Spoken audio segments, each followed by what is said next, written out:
Hello and welcome back to the Lost City of Velathra, the first chapter of the Rising Dawn. I'm Ar, your Dungeon Master for this evening. Are you ready to go?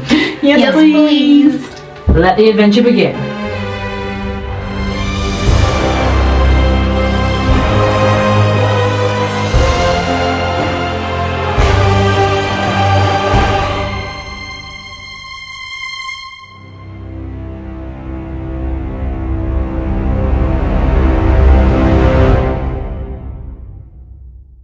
We catch up with Prince Vanden, Astra, Cassian and Sariel of Seanine as they stand at the edge of a vast glacial crevasse, staring down at a magical lost city dug into the ice of the frozen plains in northern Caldera. Having travelled northward from Watcher's Respite in search of 5 missing rangers, who in turn had disappeared searching for a group of local adventurers, they made their way through the Watcher's Woods, a fey forest full of dangers and wonders. Astra, feeling the pull of Melora's will, discovered a twisted oak tree at an ancient shrine, the sight of which brought him unexpectedly to tears. Travelling onwards to the town of Glasshaven, the party learned of the lost city of Velathra, which supposedly only appeared every 100 years in the Arctic ice plains, amongst some other rumours. They continued on the trail of the missing rangers and discovered undead bodies slain in the snow, as well as a cave-in blocking the entrance to what appeared to be a holy site of Seanine. Just beyond the glacial hills, they happened upon the first signs of the magical city, spires of ice, snow-covered domes and a staircase reaching for the stars. As they peered further into the crevasse to find buildings built down into the ice, a flutter of movement behind them becomes a loud drone, and the party turned to see dozens and dozens of tiny creatures, minute humanoid shapes with butterfly-like wings, and tiny dragon-like creatures no longer than a foot, in bright blues and pinks, reds, greens and golds.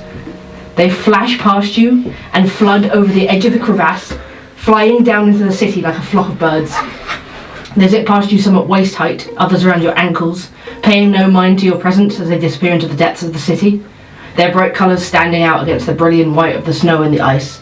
One or two bump into your ankles, fumbling for a moment before falling back into the flock and flying away. 2 of the small creatures break away from the group and flutter up towards your faces, sort of buzzing around like big flies in front of you. The first creature looks like a tiny dragon, no bigger than a cat, with the iridescent skin of blue and pink scales, and a tiny set of wings that fade from one colour to the other. The other is feminine, dressed in a very small amount of fur and cloth, with 2 beating wings behind her that look like the shiny red wings of a butterfly. She has a short crop of dusty hair, and her cheeks are going red with the cold. Her tiny, tiny cheeks. She squeaks out in Sylvan, "You're in the way! Watch out, where are you going?" Sorry, didn't mean to be. Mind your own way. The dragon flits around you guys like a bird. Seems to be paying special attention to Sariel and to Astra. Doesn't speak, but is obviously curious as it like snakes between your legs and sort of circles around your heads. My tail will chase it a little bit. It will chase your tail. It'll sort of treat it as if it's another one of these tiny dragons. You see the little pixie-like creature, you think, put her hands on her tiny hips and... "You're in the way of our flight path! Come on, let's go, let's go!" And they swoop over the edge of the crevasse. And just like that, this huge cloud of must-be tiny fey creatures disappears from sight into the depths of the city.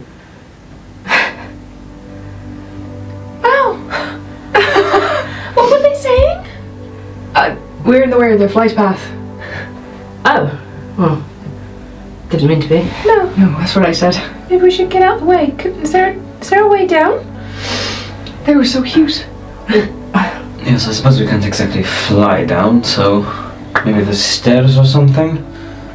I can take an aerial look. If you want to. I don't see why not.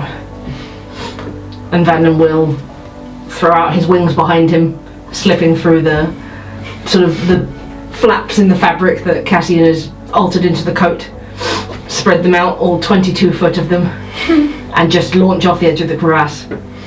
After sort of 3 or 4 weeks of doing this, he looks natural at it.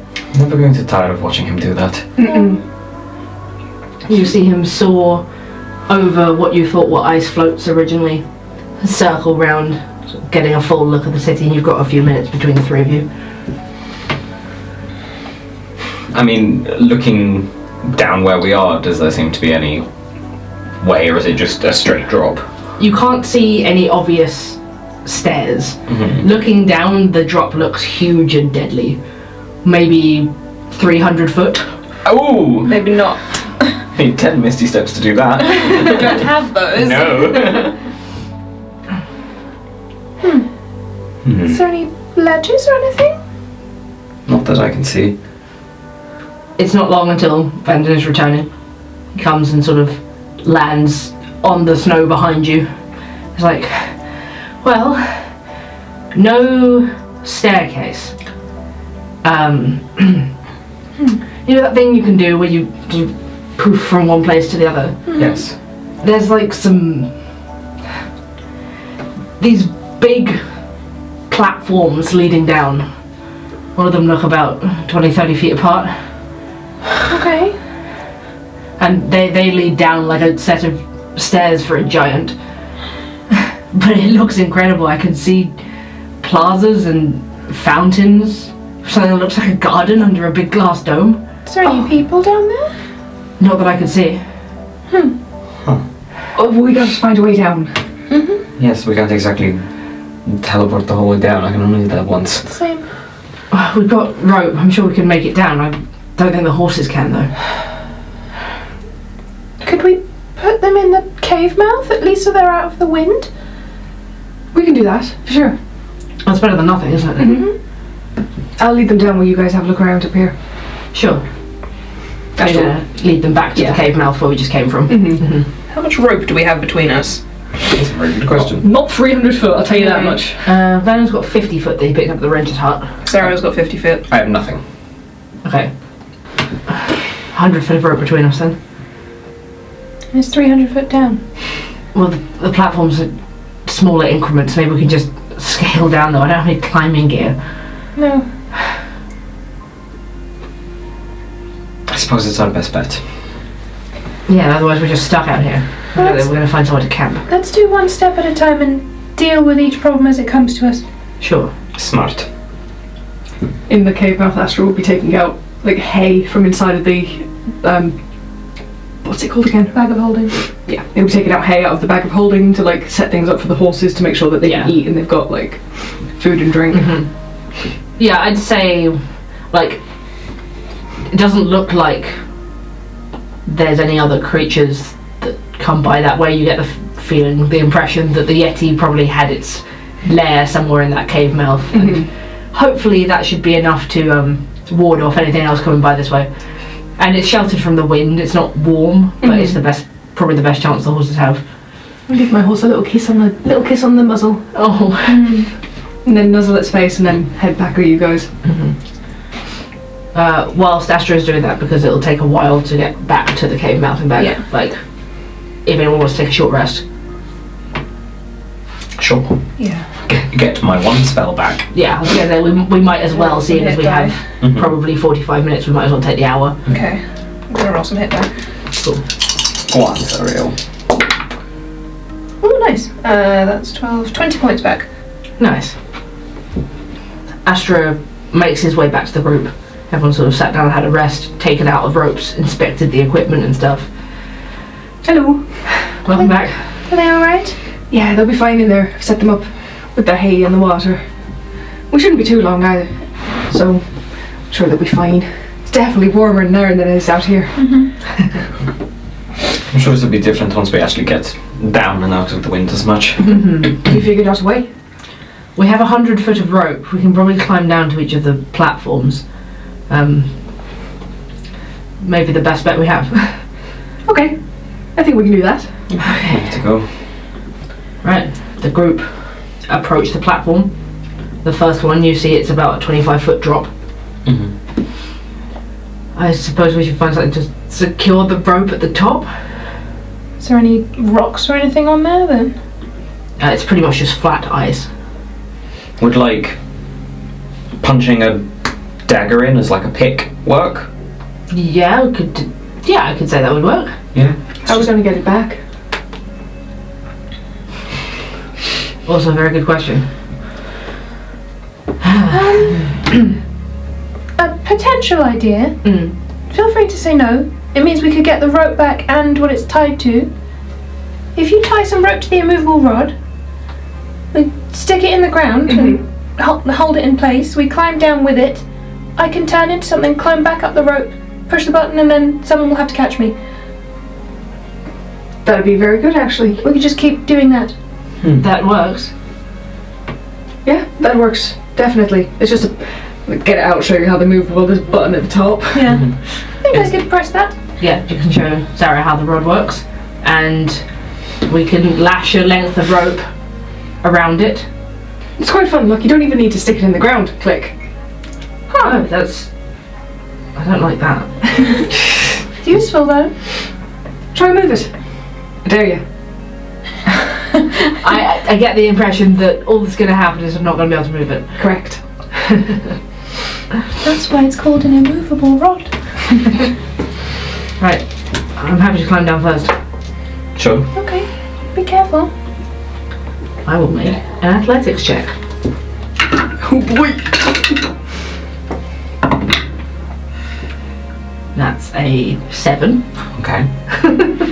Get some rope bud. Get some rope burn. Mm-hmm. But I say down the first section, like, gets most of the way down. You can see that it's cold and holding onto it is hard, but slides down, drops the last 10 feet, and is like, alright, the platform is stable. Alright, make some room. I'll go down next. Make me an athletics check. 9.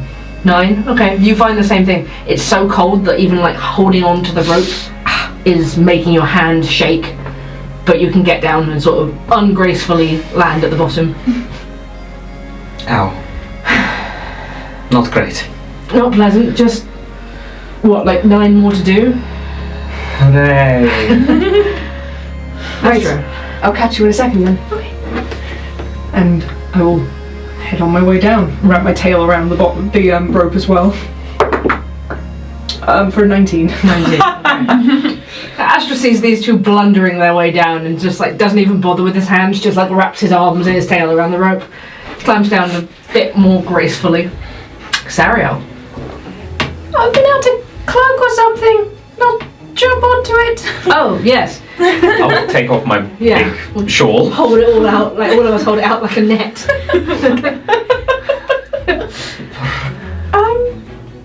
Is there any point in world shaping? Like, because I did think like, oh, I have to climb back up to get it, but no, I don't have to climb back up to get it. But you would be a lot heavier for us to catch. Yeah. Okay. So, I will turn into a mouse and press the button and let it fall, and then jump off the edge. Okay. All of us make a group dex save. Oh my god. Sariel, you're fine. You don't have to make it. 11. 17. Yeah, that's higher than 10. So I'm going to say between us, like, we're able to just sort of catch Sariel in the cloth. And you don't take any fall damage, so you just sort of get caught in the middle of it, sort of almost touch the ground. We're like, okay, and we lay it down. Put it back on. I guess the rod would have fallen into it as well, so I got that back. Yeah. Wash, rinse, repeat. Yeah. Okay. Say, let's just make another athletics check. Ooh, less. Ooh, 7. 13. Okay, I've got 16. I'm gonna say everyone makes it down. Astra, you're a bit of hubris this time because you climbed it so easily. You fall off and you like land on your butt on the next platform. But you're able to just like rinse and repeat through this process. Lean over, stop the immovable rod, tie the rope onto it, climb down, and the whole process takes about an hour. And by the time you get down there, like the sun is starting to set. It's far, far north, and it's late in the year. You can see the sky like dappling oranges and dark blues. As you do climb down, you see suspended from one of the buildings as you like lower down into the crevasse, a huge carved piece of lilac and amethyst coloured crystal. It seems to be anchored into some sort of archaic copper device, like sort of fixed into the wall with like copper wires coming out of it, all of it sort of coloured green with verdigris over the years, and it is facing into the city. So where we seem to be on the outskirts of the city now, it's facing towards the centre. As we reach the ground, on the final terrace, we find ourselves on snow-covered streets, surrounded by beautiful, although somewhat dilapidated, white buildings. Every one of them sports an ornate archway, a portico, with terraces and Juliet balconies. You see that, having now climbed down 300 foot, the front door for a lot of these places is 30 foot up in the wall. Sort of just like with a little porch step sticking out. You get the impression that whoever lived here, they could probably teleport between these places. Most sit on huge pillars, in fact, raise up from the snow, and the ground level is hidden behind tightly woven lattices. Sort of put your face up to it and you can see miniature gardens, no plants in them, but like nicely laid out stones and seating. Several of the buildings further down the street that we're on, right away we can see have collapsed with age. There's cracks in the stone, pieces of them falling away, and the wooden doors set up into the walls have splintered and gone soft with age. If they stand at all, some of them are just collapsing on themselves. The stone itself looks almost translucent on the surface, as if the outside of the buildings is coated in some kind of glass. And every building is set with some ornate decoration with like exquisite silver detailing. There's patterns reminiscent of the glaciers, of the ocean, clouds, and you immediately see phases of the moon across a lot of the doorways. With no one to care for it, the silver has tarnished with spots of black and green and brown, all swirled together, sort of like oil spilled in water. This place is beautiful though. What a marvel it must have been in its time. However long ago that was. Sariel will turn from a mouse back into Sariel. Wow. No one's been here for a very long time. No. No. That's what people keep looking for, right? Yeah, I mean, supposedly they were talking about it only showing up every 100 years or so, although don't know how it would do that. Especially if no one's here. I mean, that's the cave boy said it would only show to someone who, I suppose, really understood saying. Maybe we can only see this because you're here. Sariel blushes this way. I guess we should start looking for another gate, right? Yes, perhaps even somewhere to stay because it's getting quite late. Mm-hmm. Well, if you can go up to one of those little ledges into a house, then you can lower the rope and we can just climb up into it. But I can only do that once, Astra. We might as well take a look first. Also, I'm a little worried these things aren't structurally sound. Well, which way? Pick a direction, someone. Vanden will take out his little compass, flip it open. He's like, well, where we were standing at the top, where I flew over, it looks like the centre of the city is that way. Sort of points down one of the streets. Alright, Mr. Bird's Eye View. Please don't say that. It gives you a dirty look. Shrugs. As you move through the streets, there is a faintly unpleasant smell permeating the air. You see what must be home after home, all packed in together, silent and totally devoid of life.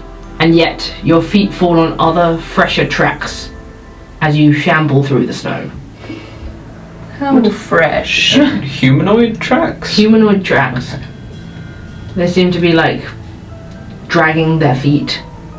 Okay. But they're definitely fresh enough that if it has snowed here recently, you can't really say what the weather would be. They haven't been left a long time ago. These are fresh tracks. You say they, is it more than one set? There's tracks sort of around the place, but it doesn't necessarily mean more than one person. Just one person walking. Yeah, like maybe one person treading up and down this particular street multiple times. You said there was a weird smell as well, like, is that like a rotten sort of smell from like the rotting wood, or? You can definitely smell like the decay of an old city, but more than anything it's sort of like a, I don't know how I'd describe this in an attractive way. It's kind of like garbage water. Like the juice you get when a bin kind of... Yeah, like no. It's bin juice, okay. Yeah, but it's only really faint. It's not like you're like, oh, this is overwhelming. It's just like sniff yourself. Like it's not me, is it? Do you think there were undead here? Well, there were those ones that to be passed on the way in. Looks like if there's somebody just shambling around. You said that their clothes looked kind of Old. It would make sense perhaps if they were From here. undead left over from whatever past the city has. And it just looks up and it's like, I don't really want to know how they got out. Surely there's more than just one way in or out of the city. You'd think. I couldn't see anything else flying over it. I mean, it does go on a few miles, but Maybe you couldn't see it from over because it's an under. maybe. Or through the rock. Perhaps they came through the cave before it crashed in on itself. Maybe. Either way, let's just keep exploring and keep our ears open and eyes peeled. Despite the ice around you and the fact that all of the buildings look to have this shimmer of glass or maybe ice, it is warmer down here than it was up on the exposed glacial fields. Good. Perhaps simply due to the shelter, but it does feel as if it's something arcane. You can't really be sure. Nice. Can I inspect the glass/ice, like on the buildings and sort of... Yeah, make a nature check. 15. 15. It looks to be completely natural, like crystal rather than glass or ice itself. Like completely clear. And is it cold to touch or? Cold as touching any like metal, but Yeah. not freezing like ice. Not glass or ice, but it was naturally formed, I think. There is a lot of history that I would like to uncover about this place. Crystal houses. Hopefully we'll find some writings or diaries or something. But mostly let's focus on trying to find these people alive. Yeah, yes, of course. And then we can spend as long as we want here. Well, as long as it's here. Yes. We won't get trapped here if we stay here too long, would we? Or No. transported as well. Yes. Like, if it's only here for a little while every 100 years, I don't want us to be the next shambling people. I'm disinclined to believe that we'll be trapped here. Okay. I feel more like people just simply couldn't see it. How can something this big move?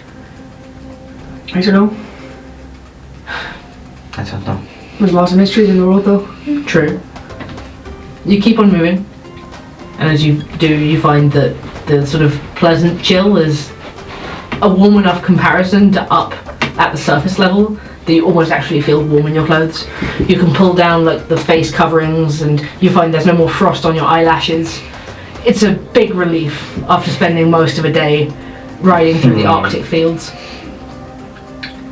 After a while, you pass a well, or like sort of maybe it's a stagnant fountain, but you see that the water is like thick and sort of grey-green. It looks lumpy. No!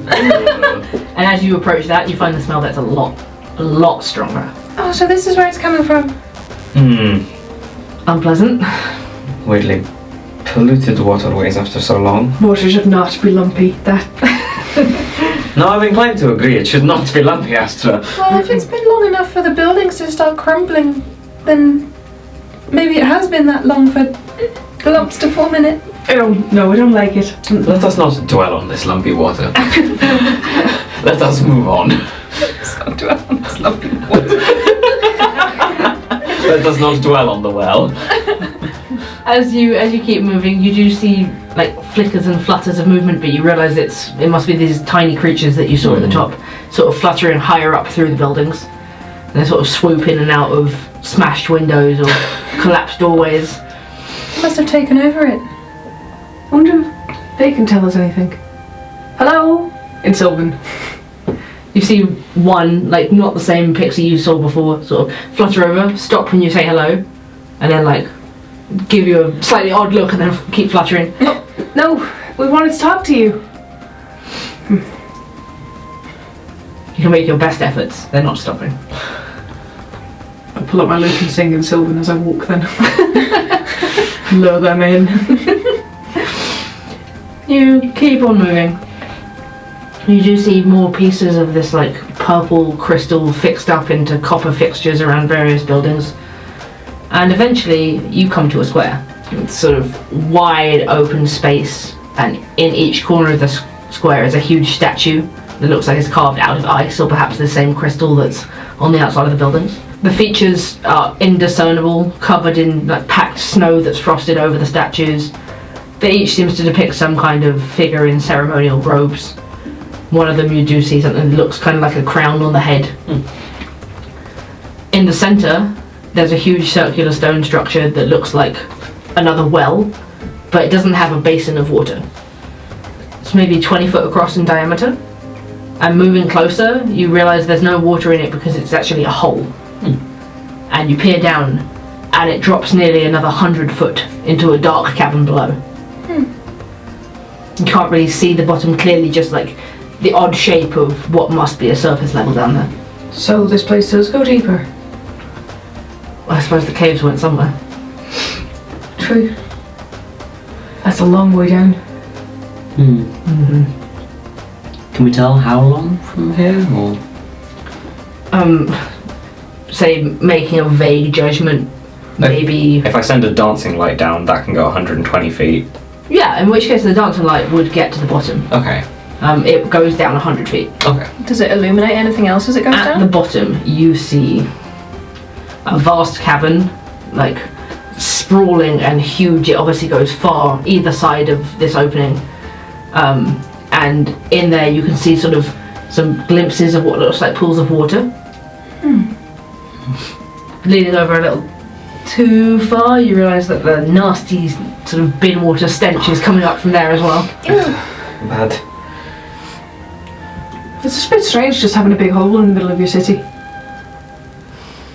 Yeah, but this whole place is kind of strange. True. It would be a source of light if anyone were to live down there. That's true. You'd think there'd be more of these then, I suppose. Well, maybe there are. Yes, we've barely scratched the surface of this place. What do you think those big purple crystals are for? I don't know, do they seem like magic at all, or are they just decorational? Make an arcana check.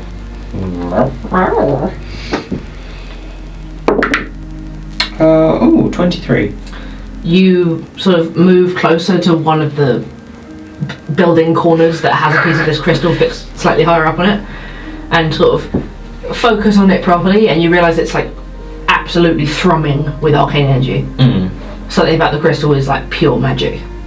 Like raw arcane energy. What was that face?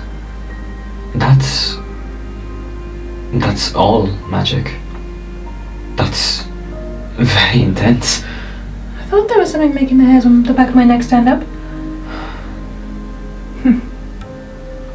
Interesting that they would just... Decorate with it? Well, the first one we saw, it was all sort of wired up, like with the copper. Perhaps they were experimenting with those temperatures? Maybe it powered the city? That'd be amazing if it did. Interesting resource. Was this like a straight road from here to the front door, like a front door that we came through? Pretty much, yeah.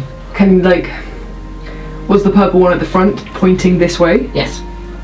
Just lean and sort of look towards where we came. Like the first one we saw was just pointing down this route. Maybe there's some all the way around. Perhaps they connect. Something we can't see. Interesting that they would have such mechanisms from such a long time ago. As you're talking, a snowball flies through you, doesn't hit anybody, flies through your heads. And you hear a Who threw that? You look around, there's nobody. In Sylvan. We're not here to hurt you, you know. Another snowball flies towards you. And Astra, it hits you hard in the face. Just straight in the nose. You're going to take 2 points of bludgeoning damage from this snowball thrown hard. She put a rock in that! Can we see where it came from? It flew from like sort of back over towards the big hole, and then you see again some snow start to slowly get scooped up by something invisible, and then another one gets flung. My tail is going to do the same in retaliation. As you do, everybody make me a dex save. What? 18. 18. Dirty 20. Okay. all of you manage to maintain your footing, but as you sort of turn around, the whole floor around you becomes greased. And everyone sort of slides on it, hands out to stay upright, and then you hear I hate this. It's kind of funny. No, it's really not. you hear the slight buzzing around your head, and then ping, the same dusty haired pixie from before appears in front of you out of nowhere, fluttering about. It's you again. Do you like playing pranks? I'll have to just say in common, I can't speak Sylvan. You see her eyes sort of light up anyway. She settles on your head, Astra. Oh. Sort of stands up on your head, one hand on a horn, Hello. and then looks between the group of you, or four of you, and What's your name? ping! And she points a finger at Cassian. Cassian, instantly all of your clothes are under the effect of the enlarge spell. Everything you're wearing just doubles in size and hangs off your body. He just takes the giant shawl and wraps it around himself all. Just bundles into it, annoyed. And just like that, she just takes off Astra's head and just zips off down one of the streets. Very funny. It is actually. I'm sorry. I'm not. Alright, who wants to get in the blanket with me? It does look cozy actually. It's very cozy. We should find somewhere to camp. It looks like Cassian's already ready for bed. Elves in a shawl, elves in a shawl. And make sure his trousers are held up. Are your boots too big as well, I guess? Yes. Everything's twice the Da, size. da, da, da, da, da.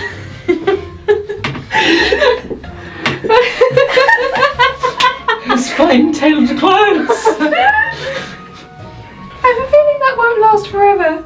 Better not. I'm killing a lot of pixies. No. It's just harmless. They're just playing. Pests.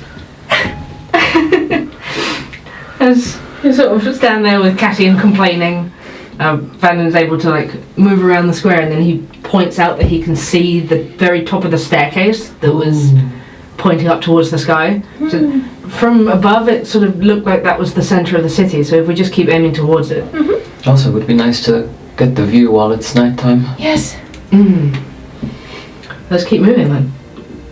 Give me your hand, Cassian. Shut up. After about a minute, it wears off. Good. You just find Sariel where you've got part of the blanket over yourself and just unravels you. Feeling better? Don't talk to me.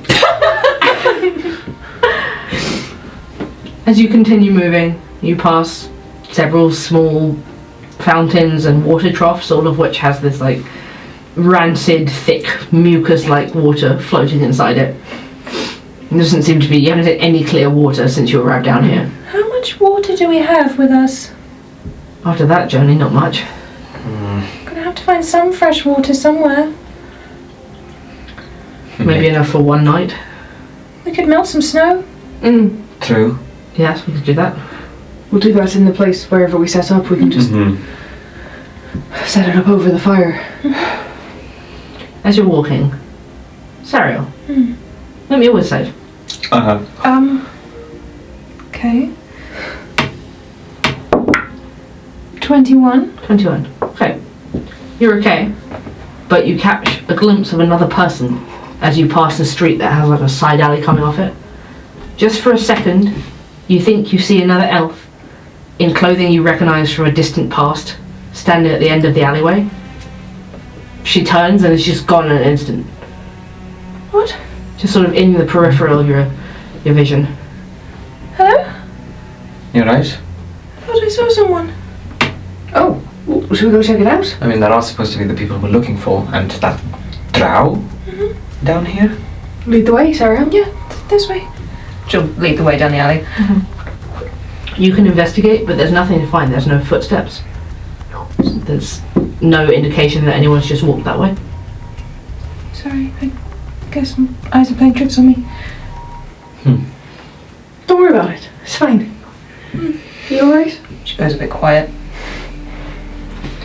You head back out of that alleyway, keep navigating further in. Only takes a few more minutes. You arrive at a circular plaza this time, with silvery grey flagstones on the floor. Right in the centre is a huge white tree growing out of the ground as tall as a building. Around that, there's the staircase, just circling around the tree and then upwards. The tree itself has gnarled and knotted bark. Its winding branches are completely devoid of leaves, and they overhang the centre of the plaza. At the base of it, there's a small, circular, like frozen and dead lawn. You imagine once would have been quite stunning underneath it. The bark on the tree is white, almost silver, and it's luminous in the setting sun.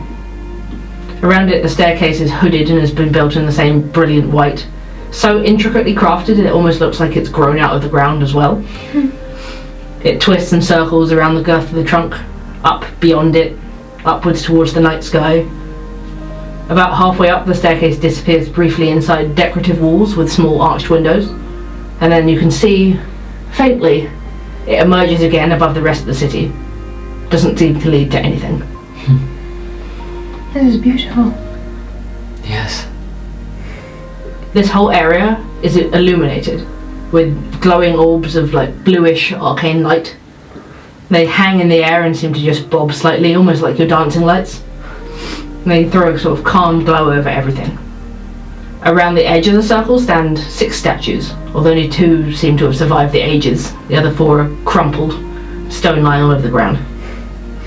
At one end of this plaza, there is a large double-width staircase which leads down under the street, and they descend down into a darkness that you have to get closer to see. At the opposite end of the plaza, behind a grand but tarnished silver gate with constellation patterns worked into it, sits the most beautiful building you've seen yet.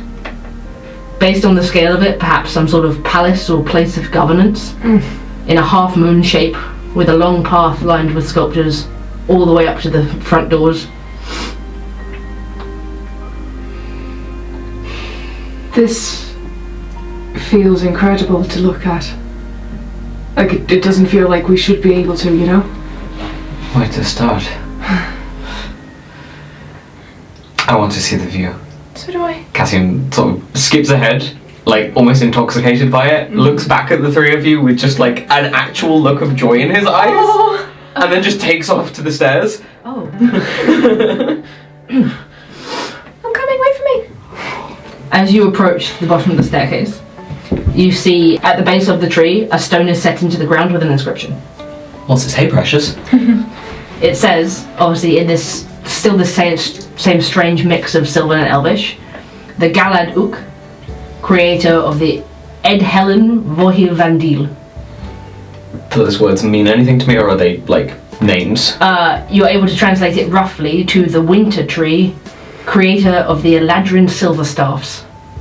Oh!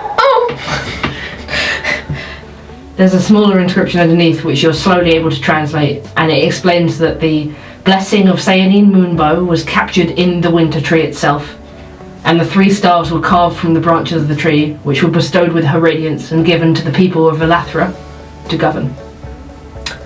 I translate this all for Sariel. Oh! Eladrin, that's the type of elf, right? Yes. So this was a city of Sayanine worshipping elves. Why have I never heard of this place? It's amazing. It's very old. By the judge of it, I'd say prehistory. Maybe 2,000 years. I suppose so. Sarah looks at her own staff and then at the tree. Well, mine is silver birch, but nothing like this. Maybe we'll find one of the originals. I doubt it. Come on. He grabs your hand and starts pulling up the stairs. Wait, one moment. Before we start heading up, taking a look at the tree, does it look dead, or does it look like it's just sort of in its winter state with no leaves? Make a nature check. 15. It looks like it's in some sort of stasis. Huh. So, like, time isn't touching it. It's not dead, but it looks... It's not like fully alive. Yeah. This is interesting. Like, It's not dead, but it's not fully alive either. It's like it's sleeping. Trees sleep. Of course. Of course they do. As you discuss this, night settles in because you've been walking through the city for a while now. The sun is fully set and the clouds are parting, and you realise it's close to the full moon. The moon this far north is far stronger than it is down the south of the continent. As it touches the buildings of the city, this crystal sort of glaze over all of them starts to glow as though reflecting the moonlight back towards the sky. The whole city illuminates. Something begins to shimmer across all the windows, up the staircase, around the tree, around the archways in the buildings. At first it looks like a haze, like you're staring through summer heat, and then it gets clearer, and dozens upon dozens of spectral flowers appear winding across the architecture of the city like ribbons, with small, beautiful petals giving off a faint ethereal glow. Sariel, even in this spectral form, you recognise these as night-blooming jasmines. Bring a burr! These are the flowers from home. This is incredible. That's an interesting coincidence. Do they give off a smell? They give off a faint jasmine smell that sort of fills the air and gets rid of the mucus, rancid smell. She'll reach for something to like smell. Like You bring find you close to can't her pull face. them forwards, like Okay. the hands just pass through them. Okay, well she'll put her whole face out. Yeah, you can, you lean forward and they're just like permeating the air with this soft jasmine scent. I've not smelled that for such a long time. It feels like you were meant to be here. Feels like it. Should we take a look up this damn staircase then? Yes. Please. Lead the way, Sariel. She'll bound up the steps like 2 at a time. As you do, the staircase winds round the tree, and at first it seems almost endless as you start to climb it. You take 30 steps, you take 50 steps, 60, and then it winds up, and you glance to your left and your right through the ornate arches that hold up the roof of it. You can see above many of the rooftops now as you get a full scale of this city, which stretches about 1.5 miles from this central plaza in each direction. You see delicate spires, glass domes, and beautiful, if not a little alien architecture. Everything adorned with celestial imagery on the rooftops as well, on these like lattice coverings which cover some of the streets and hide it.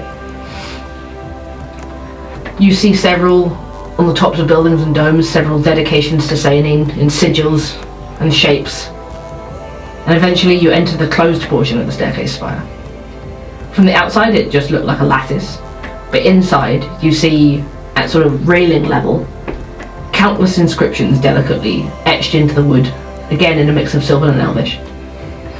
As you ascend, slowing a little now, having gone up so many stairs, It's leg day. Yeah. you're able to, between the three of you who speak these two languages, decipher it and the story that it tells. What you read is the story of countless communications between the city of Velathra and the Eladrin Court of Stars. You learn of this as a magical and untamed forest kept in an eternal autumn under a starry sky. A timeless place where no one can age or get sick. Some of the trees in the Court of Stars were as thick as houses, and many of the creatures that inhabited the forest there were much larger than everywhere else. Giant rabbits, giant squirrels.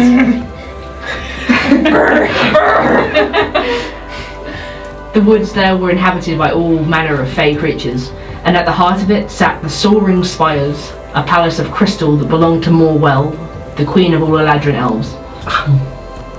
The palace sat at the top of a mountain-sized hill covered in snow and taller than the clouds, and it was built with walls of glowing crystal. It tells the story of how the queen herself could never leave the Court of Stars, and it was rumoured that if she did, the whole realm would collapse. Another rumour, or perhaps fact, you can't be sure, was that the court held an entryway to the Evergold, A pool of clear blue water specked with gold, contained in a crystalline basin surrounded by golden sand. It was said that the waters reflected the light so brightly it was hard to gaze upon, that it served to bathe the goddesses Soon and Seanine. Any word of the Evergold inscribed into this story is written with absolute awe and reverence. You learn, as you climb, the Court of Stars is connected to Seanine Moonbow's celestial realm at the far end.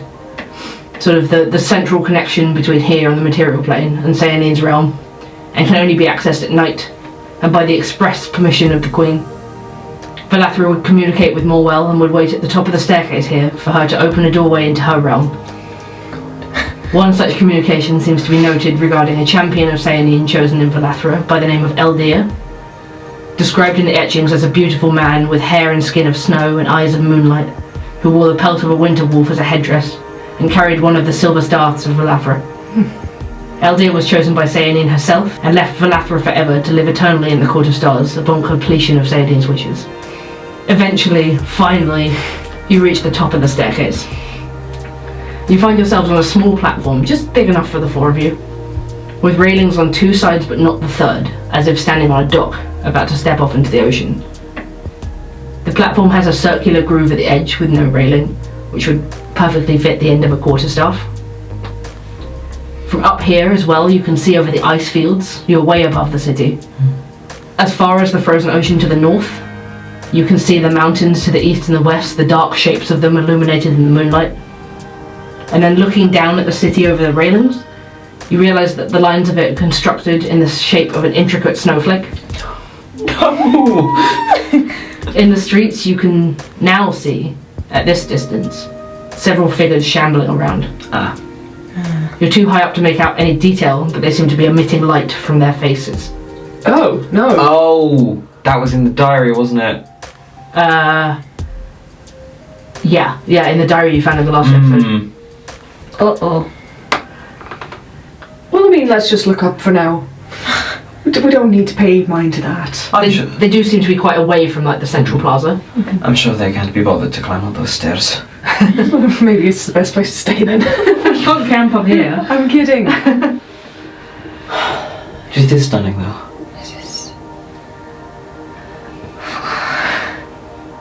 I'm guessing we can see the almost full moon from up here as Absolutely. well. She's just looking at it, just bathing in this thing. Can't look away. I could look at her all day. You would know, Sariel, that next month, on the equinox, the moon there'll be like a special lunar event, which means on this month, on the full moon, it's already getting much bigger. Yeah. As it gets much closer to the planet. Feels like we're much closer to her. Definitely looks big. Very big. Did you think what she could do at her full power? It's stunning. Getting a little bit of vertigo. Which is unusual. Don't look down. Perhaps we can spot a nice place to stay the night from up here. I guess we will peer over the edge and see if there's any, I don't know, intact looking houses or... The plaza beneath you, like looking right down towards the tree, is still illuminated in this arcane blue light, and you don't see anything shambling around down there. Everywhere else in the city is like, obviously the buildings are glowing, but the streets are darker, and you can see these figures sort of wandering back and forth. And closer to the center looks better. Well, why don't we try that big palace type thing? Sleep in a palace. Well, why not? I've never done it before. That'd be nice. So we can actually get in. Yes. Who's up for 500 steps back down? It'll be easier going down than going up.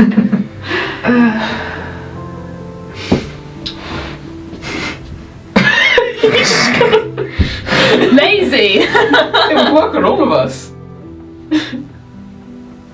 How much do you trust me?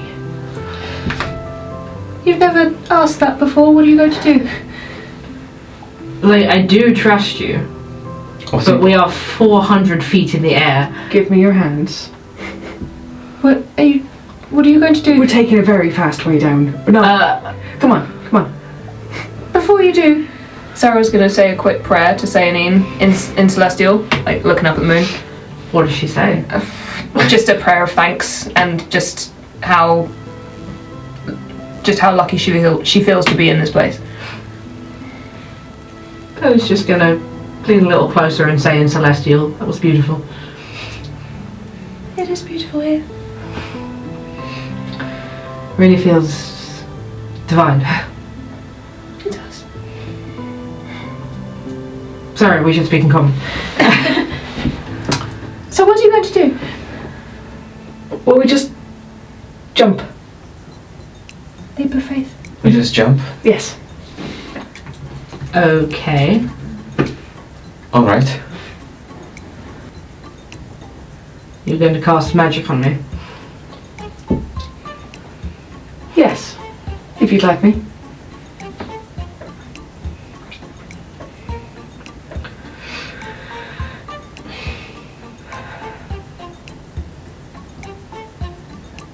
You don't have to. We can just climb down. Why not? It'll be fun. We're only going to be here once. I think so too. I'm gonna pull my loot around.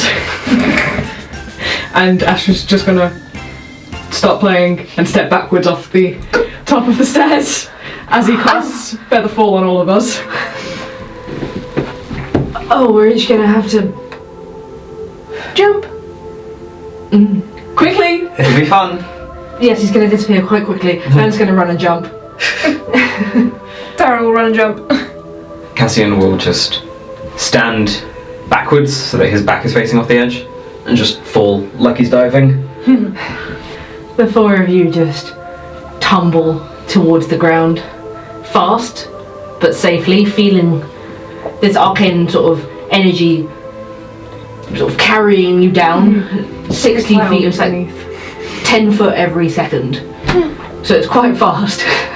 But not as fast as it would be. No. And you fall down past the staircase, past the like lattice around the enclosed part, past the branches of the tree, and just before you hit the ground, it's like a little sort of pocket of cloud settles you down on your feet. Oh, wow. That was exhilarating. Is that what it feels like to fly? No, not in the slightest. That was much faster than walking. Vanden has gone impossibly paler. Thank you for trusting me. Are you okay? I don't like falling. We don't have to do it again. We should find somewhere to sleep. We'll just camp here. I mean, it's... Is it sort of shaded by like the boughs of the tree? Yeah, and sort of under the tree itself, because the staircase has a roof, kind of has a roof. Well, under here is as good as any. Under the stars. I mean, we can look at the palace, but if nothing else, we can sleep here. Sure, we can definitely do that. I can just set up my tiny hut. Yeah, that is brilliant. So you're back in the central plaza, circular plaza with statues, the gates to one end, the stairs to the other.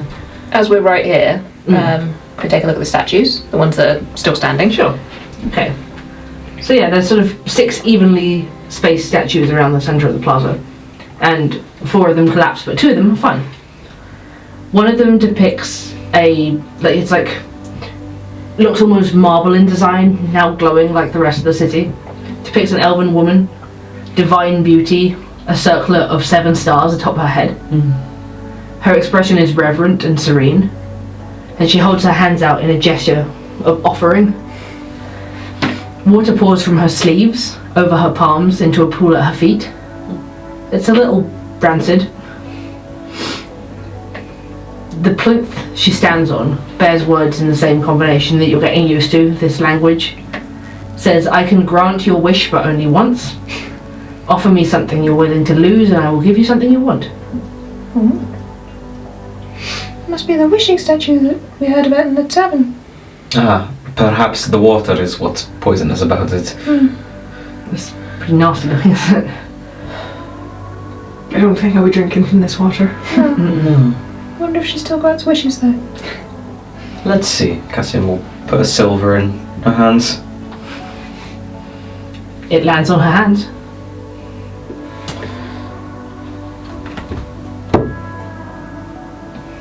Well, statue? Maybe I've got to say it out loud what you want.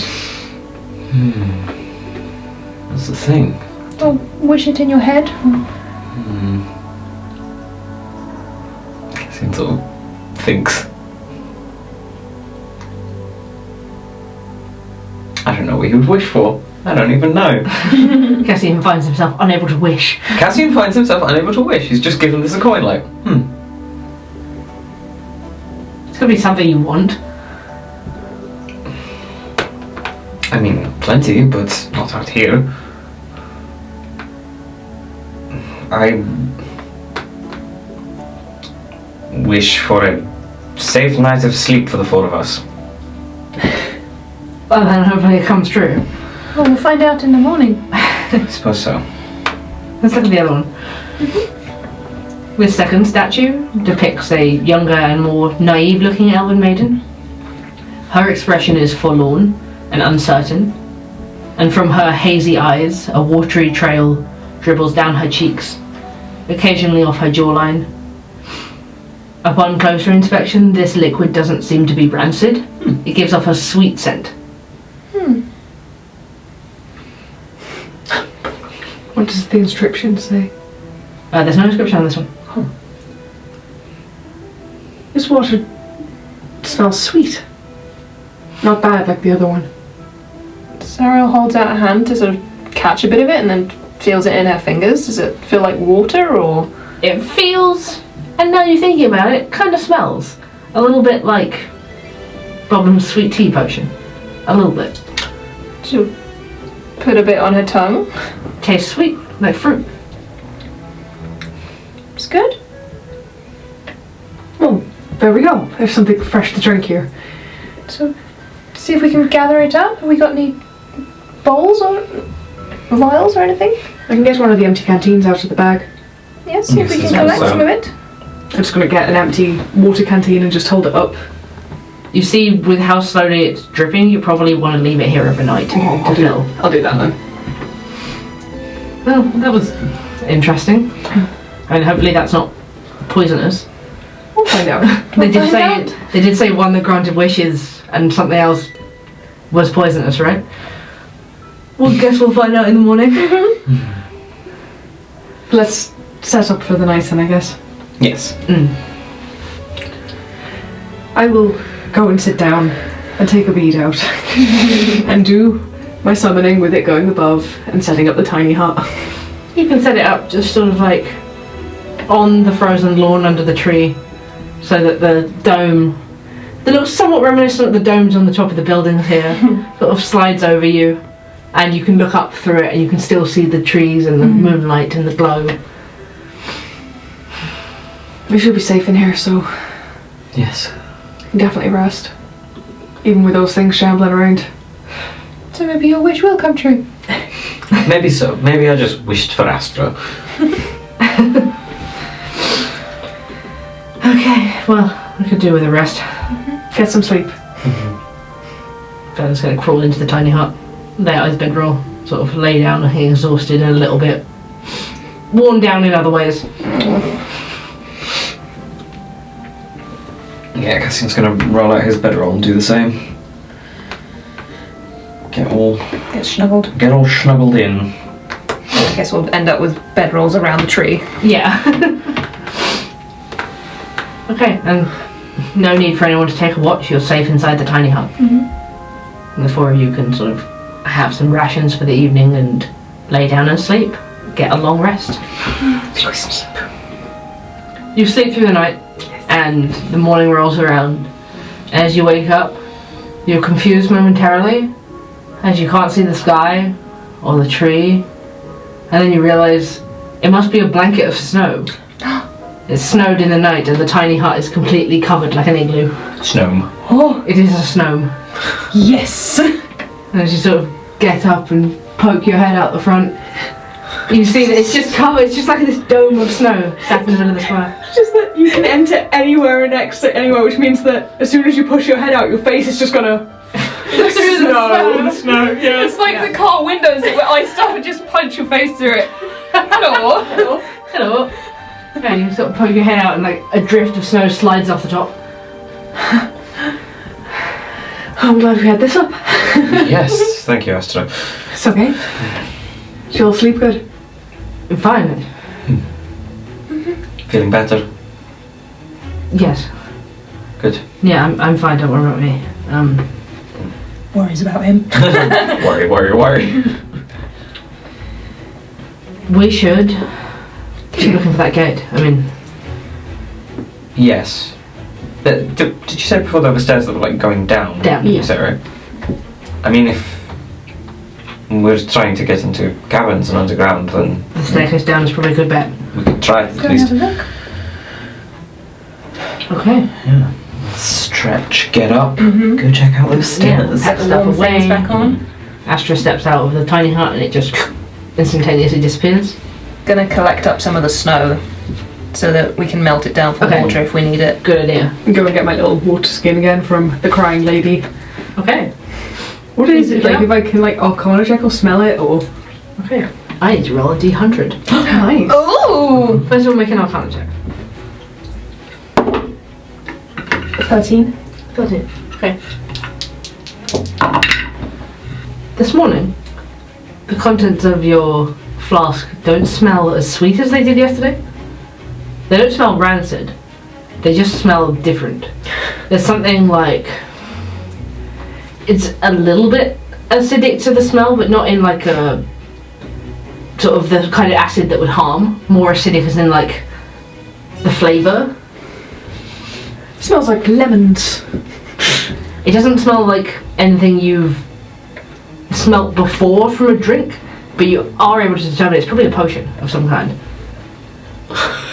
Random potion. Can anyone else tell what this is? It's not what it was yesterday. But I've never seen it before or smelt it. You have a look. We'll try and inspect.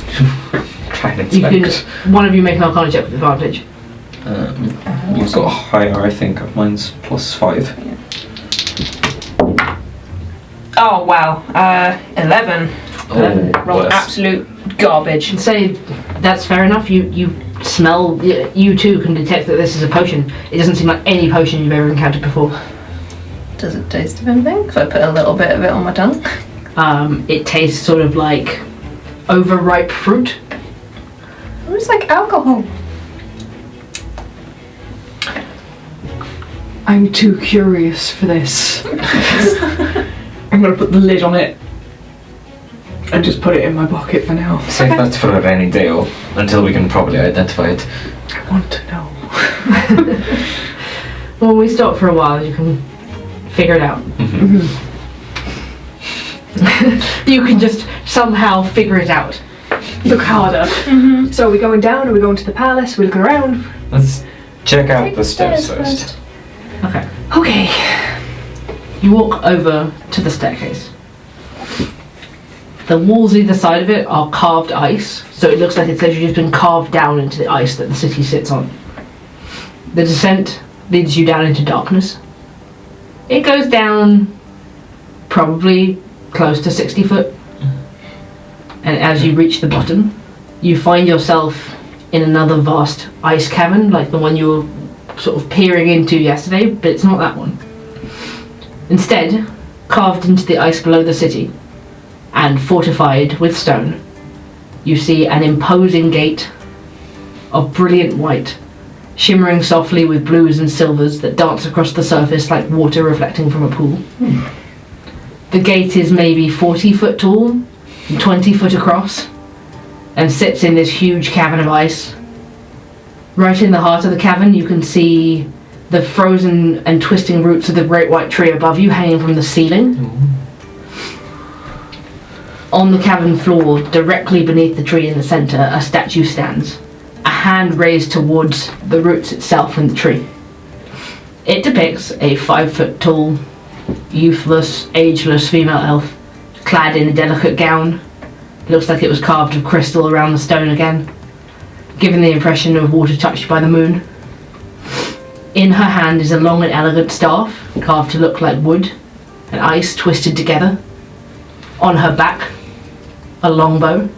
Sariel, you recognise this as a depiction of Sayanine herself. She sort of sinks to her knees. Are you alright? It's her. It's Sayanine, remember? It's a statue of Sayanine. It makes sense they'd have one here. She's beautiful. She is. The doors of the gate themselves bear little decoration, bar in the middle where the two doors meet. In perfect symmetry, from the top to the bottom, the cycles of the moon are engraved in the cold and ancient stone, with the central phase, the full moon, as the handle to pull open this great gate. You notice as well, arching around the frame is almost the same inscription as the cave outside. This time it reads, Andon Anar Nalamar Oramar, the great gate to the echoing halls. The inscription below that goes on to say that only one of Sayanine's children can open the gate. It reads, shine the light of her brilliance down on the altar. Besides the gate and the statue of Sayanine, it looks like there is a little more in the cavern. There are two large and spherical balls of ice, taller than any of us. One is perfectly round, the other one is smashed in two. And then, sort of towards a far wall of the cavern, you can see a strange scorch mark on like the icy floor. Is that near the broken one or the whole one? Oh, away from either of them. Oh, away from either of them, okay. The one that's broken, is there anything like in it, or to suggest that there was something in it? It just looks like jagged chunks of ice in different shapes, sort of like unnatural, not like it's just cracked down the middle, sort of slightly blocky shapes. Like someone smashed it. Yeah. She's still just looking at this statue of Sayanine. Do you think you... Oh, it says... You said that it said about a follower of Sayanine can get the moon to open this door. Sariel could probably do that. I've seen you call on the moon before. She'll stand up and go to the doors to try the handles first. You walk up to the door, you put your hands on both sort of halves of this full moon in the centre, and as soon as you do, you hear the sound of ice cracking. You look around and you see this perfectly spherical ball of ice unfurling itself. And you see like a long snout and like icicle teeth unfold out of it. 4 legs and an ice shard tail. This construct unravels up onto 4 legs, the shape of a giant wolf. I would like you to roll initiative. No. Astra. 15. 15. Cassian. 12. Sariel. I got a natural 1, so that's a 7. Uh-oh. Just too overwhelmed. 7. Sayanine. Okay, you will have only a bonus action on your first time. But my bonus actions are nothing. And half movement. Oh no. Astra, you're up first. What? Yeah, wild. You're watching this huge, like, ice wolf unfurl itself. It's obviously a construct of some kind, it's not a creature. Okay.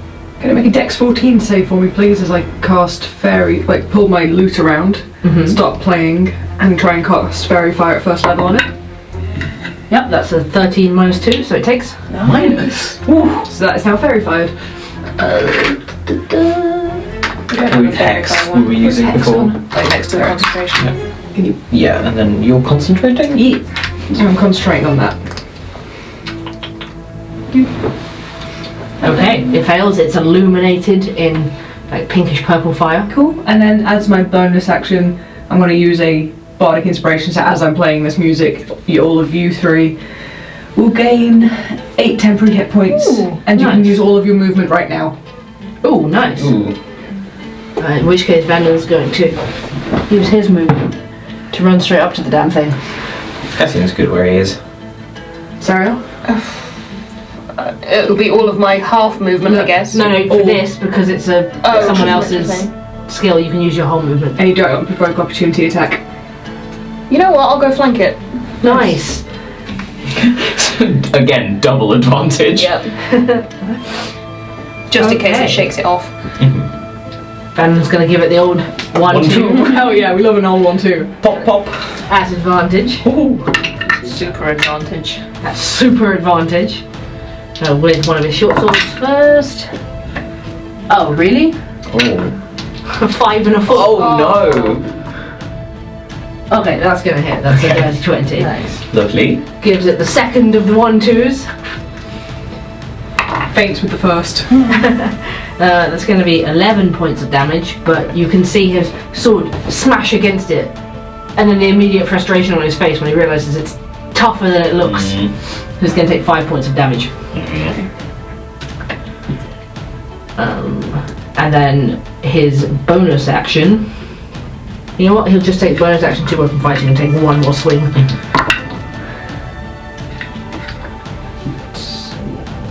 17 doesn't hit, I'll be shocked. Yes.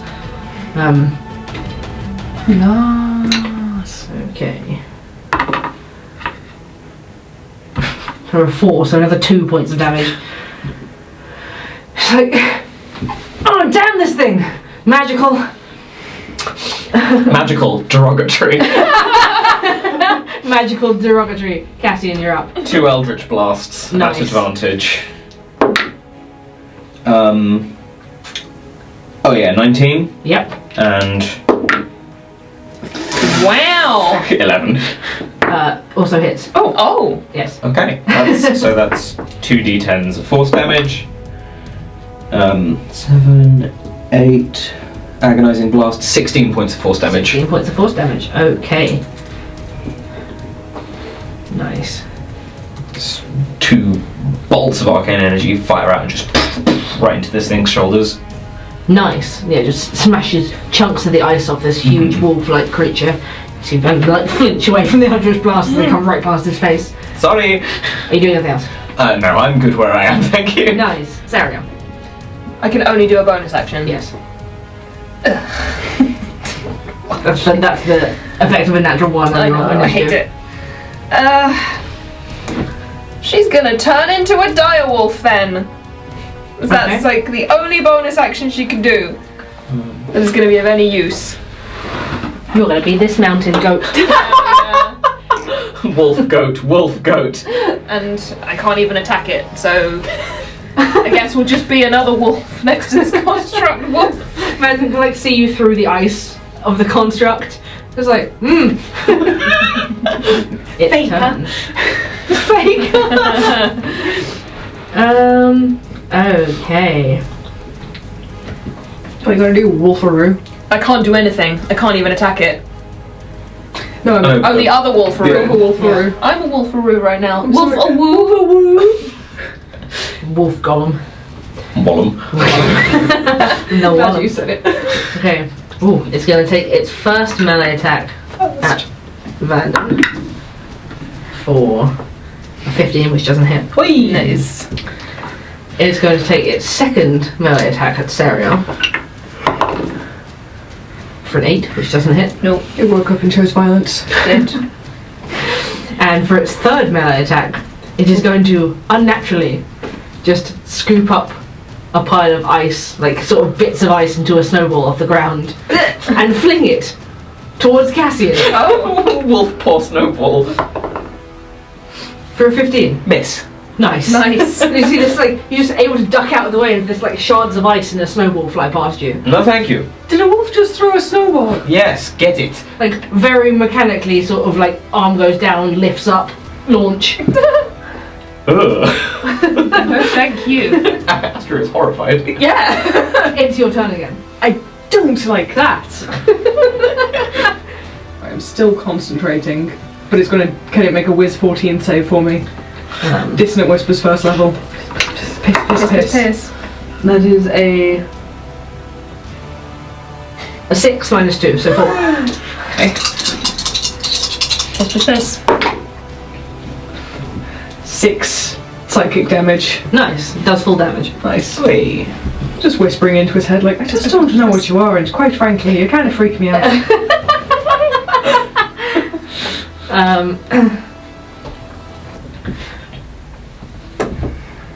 Can I do anything bonusy? No, nothing worth it at the moment. Okay. Vanden is going to Sariel, your wolf eyes see through the golem. You see him concentrating real hard. Turns his blade in his hand and it just lights up in green flame.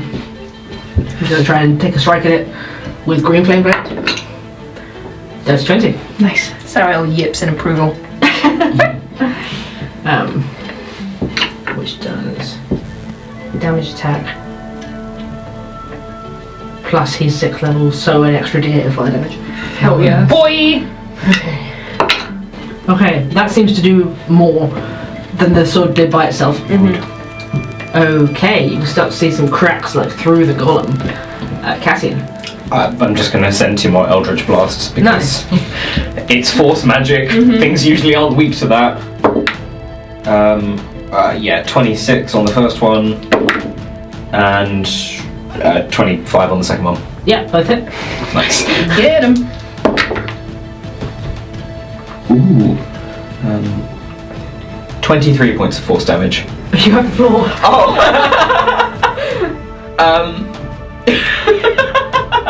I will send the bolts right into its horrible, unnatural mouth and explode it with force damage into a rain of ice in on itself. Nice.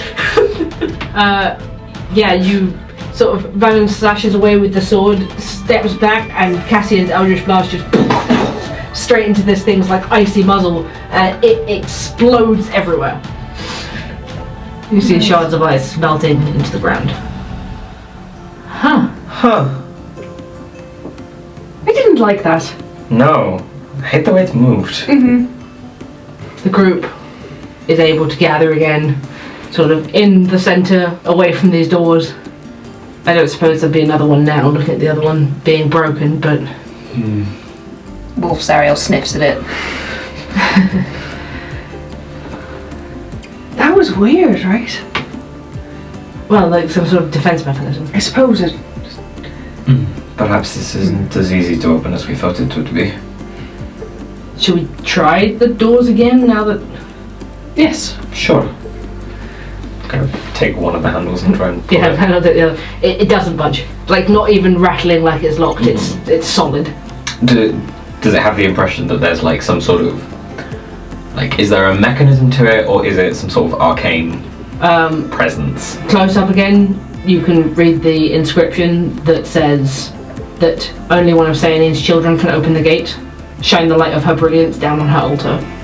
Right, so we either have to wait until nightfall, or Like Sariel's moon spell. Like I said earlier, just get Sariel to do the moon spell whenever, if she'd like to. She'll turn back into her. I'm worried about damaging it. It's quite a destructive spell, but I can try. I think it's probably been made to withstand it, if that's what the point though. If that's the point. Either that, or you need one of those Cassian gestures at the statue in the tree, one of those staffs to open it. Perhaps they contain some sort of power? Is there any like at the top of the stairs there is that indent for the staff? There's Nothing like, down here, no. it doesn't look like how it did at the top of the stairs. Because I assumed that you'd need a staff to open that magical doorway. And so you would put the staff in the hole. Oh yes, I just mean... But there's nothing down here for that. But I mean perhaps that the staff contains some sort of energy or charge of its own Maybe. that you would expend to open the door. Or maybe it's you're overthinking it. As you're talking, Vanden wanders over towards the scorch mark. He's like, there's something over here. Okay. We'll go join him, take a look. You take a look down and you can see that scratched into the ice on the floor over near the scorch mark, which looks like it might have been from a magical fire, is what looks like it might be a hasty map of the city, like sort of very roughly carved with maybe a dagger or something into the ice itself. It's not carefully crafted, doesn't look like it belongs to the city, but there are 4 locations circled on like the streets, and some hasty notes which are kind of rough and hard to read but can be deciphered. You see in common silver staff with a dash, and then a bunch of things which must be place names. Lindelamar, Gardens, Windsong, Library, Luvesteum, or Luvesto, And these are sort of scribbled out with question marks, like broadly into the ice itself. Do any of the scribbled notes sort of point to anything on the map? Like, there are any arrows pointing to anything? Or? There's the couple of places circled, but it doesn't point to which one is which or anything like that. So we can't be that far behind the people we're looking for. Perhaps they are in some of the buildings then, and not further down. Well, we need somebody with, like, saying in children to open the door. I doubt they would have gone this way anyway. I suppose it depends whether they were all able to get out of that cave-in or not.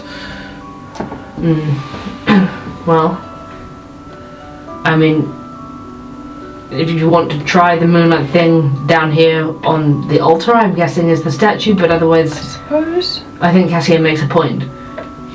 If whoever this was looking for a silver staff and this door is still locked. Then perhaps you need the staff to get through. Okay. Which would explain why somebody took the cave. Well, Well, we know where this is. We can always come back. yes, and there's locations marked out for where this person thinks a staff may be, so pick one, try it. Gardens. Gardens first? Okay, I saw those when I was flying overhead, so I can probably vaguely direct us. And lead the way. You continue back up the stairs, and Vanden sort of leads you out of the square. As you start taking one of the roads away from the plaza, you hear, Hello again. you can't see her, but Astra, you feel your hair sort of pick up slightly and be dropped again around your head. Cassian, you feel something tap on the top of your head. And then Sariel, you feel something itchy slightly in your hair. And then suddenly out of nowhere, Sariel sprouts 2 bunny ears. Oh. And they just sort of stick up. You can move them.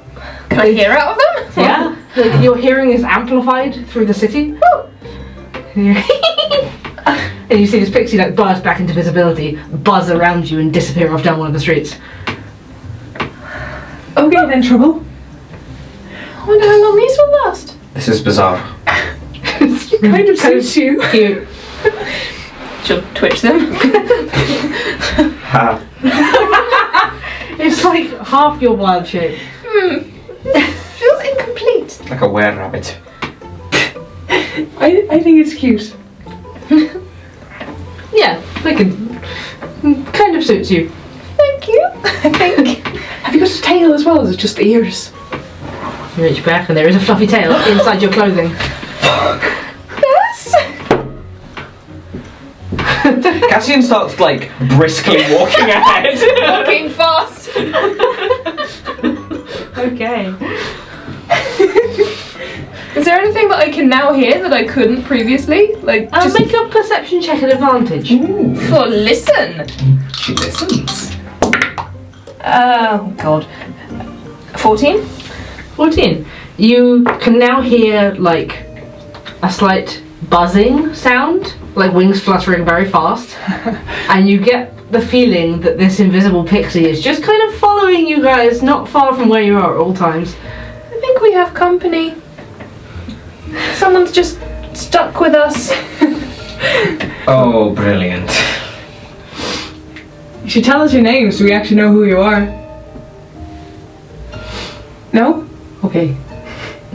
So you like, no? Okay, you turn away and your head just gets pulled. Hey!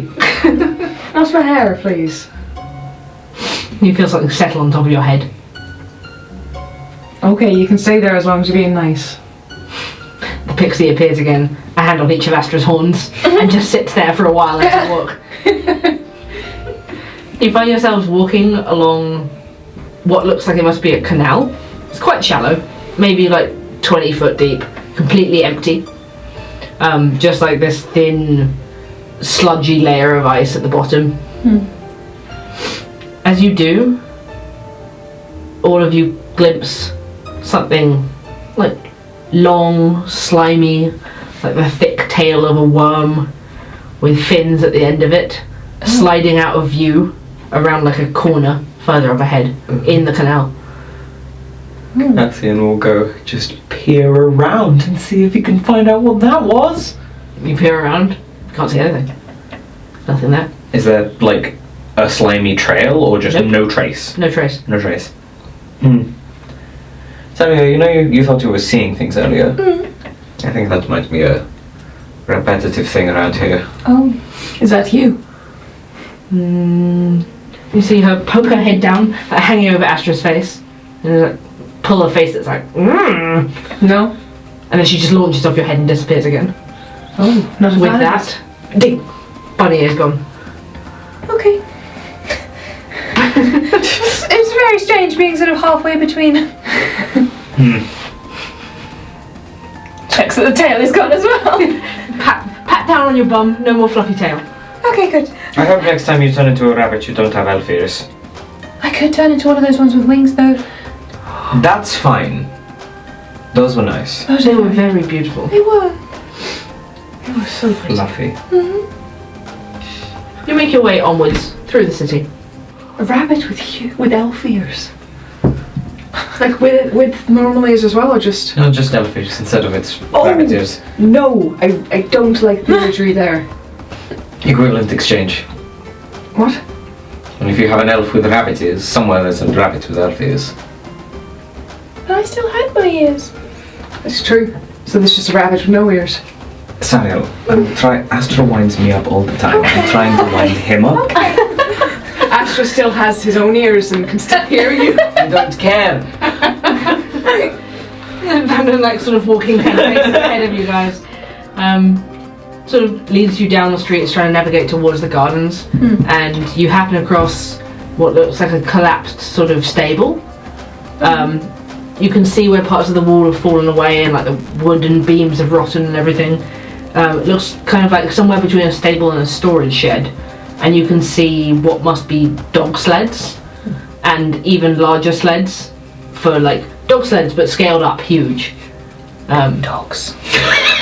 They look like they could fit something as large as the winter wolves you were fighting. Oh god. Oh. As you do, you also see a spattering of very, very old frozen blood just around the entrance of this place.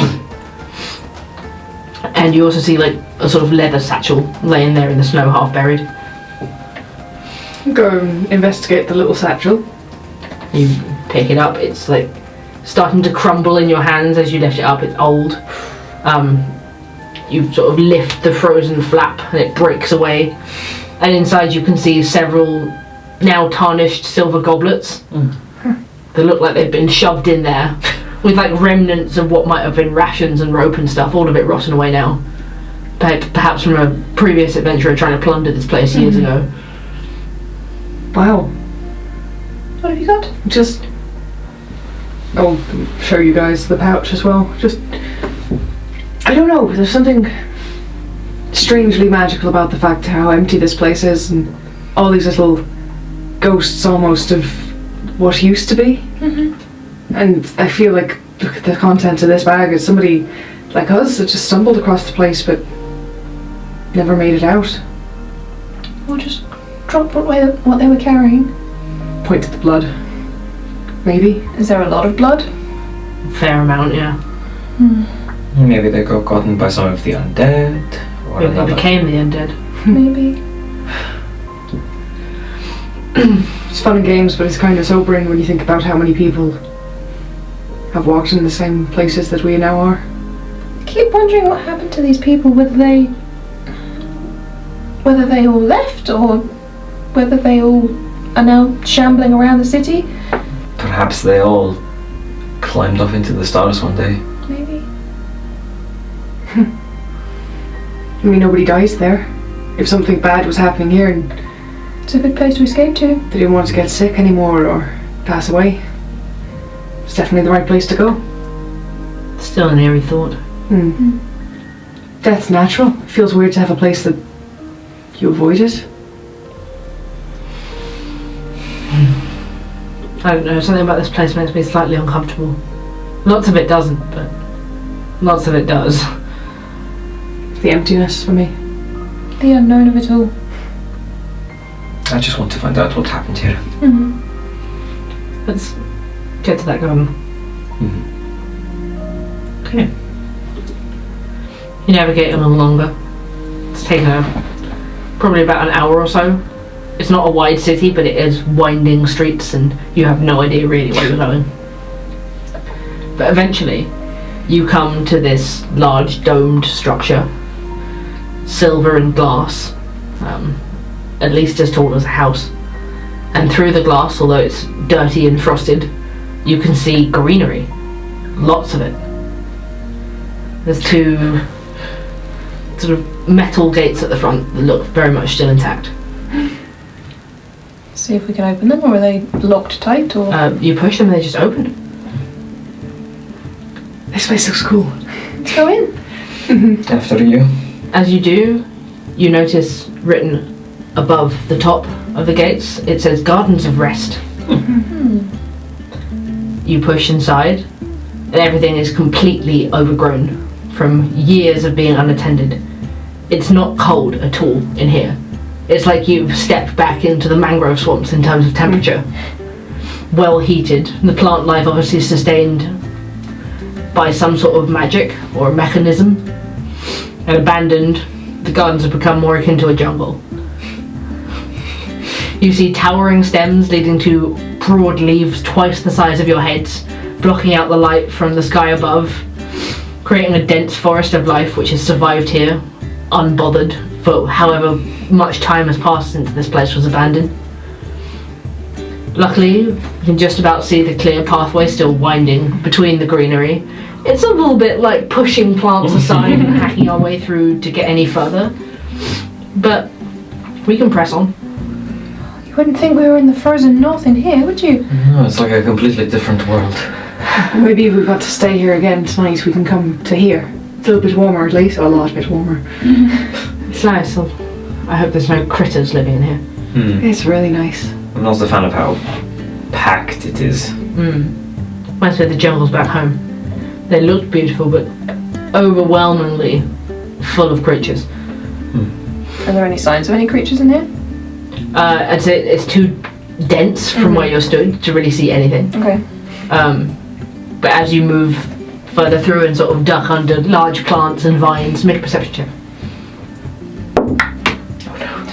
Too many rays. 7. You think you hear the slightest flutter of movement? Could be a creature, could just be the little pixie friend bothering you. Pressing onwards though, small glowing lights start to ping, ping, appear throughout. At first it seems like it could be what shapes of light have sort of, where the sunlight's like coming through the canopy of leaves. But the closer you get, it's flowers. Just dozens of gently glowing flowers. Pale blue and violet and white, all in bloom, their faces turned upwards. These are so pretty. Don't think I've seen anything like these before. No, I've rarely seen flowers that glow. I wonder what this place was for, if it was just a place to sit and be tranquil. Like a little public garden. It did say garden of rest in the front. So maybe it is just a halfway house or somewhere to relax and just take a moment. Somewhere to be out of the cold. It's peaceful. It feels more peaceful in here than out there. That eeriness, I'm not feeling it. It's because it feels less open in here. Definitely. Moving further in, we come to a break in the overgrowth. There is a large area divided from the jungle-like terrain that surrounds it. It's most likely the central attraction of these gardens. In fact, here, what once may have been an open patch of grass, just like under the tree, has become completely overrun. The flowers growing all over it just spread out across the grass, sort of nature taking full hold. The entire field of them just is illuminated in the sunlight, which comes through and like refracts through the different panels of glass in the dome. In the centre, right in the centre, is a small plinth. On the top of it, there's just like a silver circle that says rest. Do it. This must be the place where people came to, well, do exactly that. I suppose so. Inspect it. Is it got any aura to it, or Make an Arcana check. not good, Bob? No, 7. Can I assist him? You can. Thank you. 17. 17. Yeah, I mean, you can both go up to it and inspect it. It's definitely kind of emitting a slightly magical aura, although you feel it more kind of entirely enclosed in this area. Sort of centered on this plinth, but throughout the gardens. Does it feel like the same sort of sensation when Astra plays his music? Yeah, that wouldn't be too far off what it felt like. So maybe it's a place to revitalise yourself. Place of healing. It certainly feels that way, doesn't it? I imagine if this was an elven city, they would come here to meditate. So, this is definitely somewhere we should come again, just in case anything happens. Yeah, it's good to know it's here. Definitely. Should we keep looking around and then head on to the next place? Yes. I can't. I mean, if the staff that we're looking for is in here, Who knows where? where, right? Deep within the jungle. But tomorrow, if we're still here tomorrow, I could probably ask the plants. That's very strange, but useful. I suppose let's just take a look around the paths in case we can find it. Why not? Who knows? Maybe it's just fixed somewhere, like one of these plinths. I guess we'll all investigate Yeah. different jungly paths. Yeah, like we know it's safe in here, so maybe Yeah. we're able to split up and... Yeah, so everybody make an investigation check. 10. 12. 18. 18. Astra, you find it first. Ooh. Oh! Not too far off the centre of the gardens, you find a small man-made wall. It's got like sort of branches and vines growing over it, completely covering the brickwork. And you move past it and find an enclosed glade with a step encircled pool. Unlike the rest of the city, the water in the pool isn't fouled. Nice. You can see its full beauty, blue waters, plants overhanging it for privacy, statuesque fountains pouring from vases into the pool itself. The plants around it are beautiful and give off an entrancing scent that calms your emotions, makes you feel at ease. Make a nature check.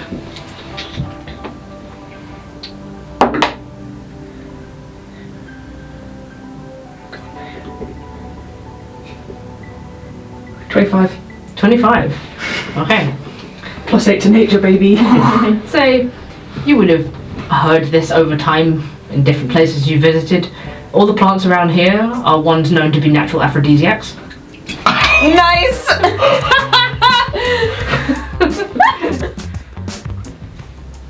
a odd warmth here, even warmer than just the dome itself. After a moment, you notice that a thin veil of steam rises from the pool.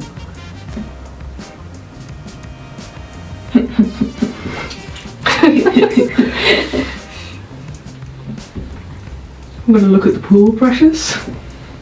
You move a little closer. I mean, it's a pool of warm water. I want to have a bath in you so bad, but not now. I can't. You Vanden shout back across the dome, just like, anyone found anything? Yes. What? Found a pool. We'll come to you. Ooh. They away. kind of Scuttles over. gather into this area. It smells nice here. does. Astra? Mm-hmm. What's that expression about? Don't worry about it. Go on, share. Purple boy. Why have you gone bright purple? I haven't. You've gone purple. I hope not. You haven't. You find that all of your cheeks are heating up slightly though. It's warm in here. I think he's gonna scoop up some water and just wash his face over You with touch it and you find it's warm like a natural hot spring. it. He really enjoys washing his face with some warm water. Oh, that's nice. Really? Oh, it's so warm. Oh, I want to wash. Reach hands in the Yeah. water and like stop rubbing days of travel grime off. Should we just Okay. bathe? Could we have a bath? Should we just bathe? Should we bathe? Should we just have a bath? You can. We can. You can have a bath as well, and we'll wait out in the. You go first. You go first. Are you sure? Yeah. Okay, clothes off. She'll still just like sit at the edge and like. Are you sure you don't want to join us? Vanden will sort of turn away from the others towards Sariel quietly. And just slide off his signet ring and hold it out for her. Come on. Are you sure? Of course. Everyone's seen what I look like. You're gonna make me cry, damn it. Okay. Passes you the signet ring, and you can slide it on. And you feel the illusion spell take effect over all of your skin. Vanden strips down to his underwear and slides into the water. Yeah. All of his scars on show, but everybody's seen them. Astra's not wearing anything. He was like, if we're doing this, we'll go in and butt out. Cassian strips down to his underwear. It's a big flex. You slide into the water, and it is like blissful. You know when warm water almost feels smooth? Like inexplicably feels smooth. Just heats through your body, and you just feel blissful in the water. I don't think I want to get out. No. Cassian just like reaches over, picks some flowers, and just sprinkles the petals in the water. How big is this pool? Probably like it's like kind of like 10 foot. Just a little. We're together in people soup. We're in a nice little hot tub. It's a little It's like jacuzzi. it's like slightly bigger than a hot tub would be. Okay. Sariel hesitates for a bit still, like wearing the signet ring, but like strips down to like a whatever slip or like underwear she's got underneath and sort of joins them. Oh, this is nice. I can't remember the last time I had a hot bath. No. Feels like forever. Maybe Sanskrit? I think it was. Was. That's a horrifying thought. No, it was months ago. No. We bathed at the Salviers. Yes, we did. Yeah, but it wasn't. And it wasn't as nice. It wasn't as nice. For all their fancy-looking bathrooms, it wasn't like hot and. Sometimes things that are expensive are worse.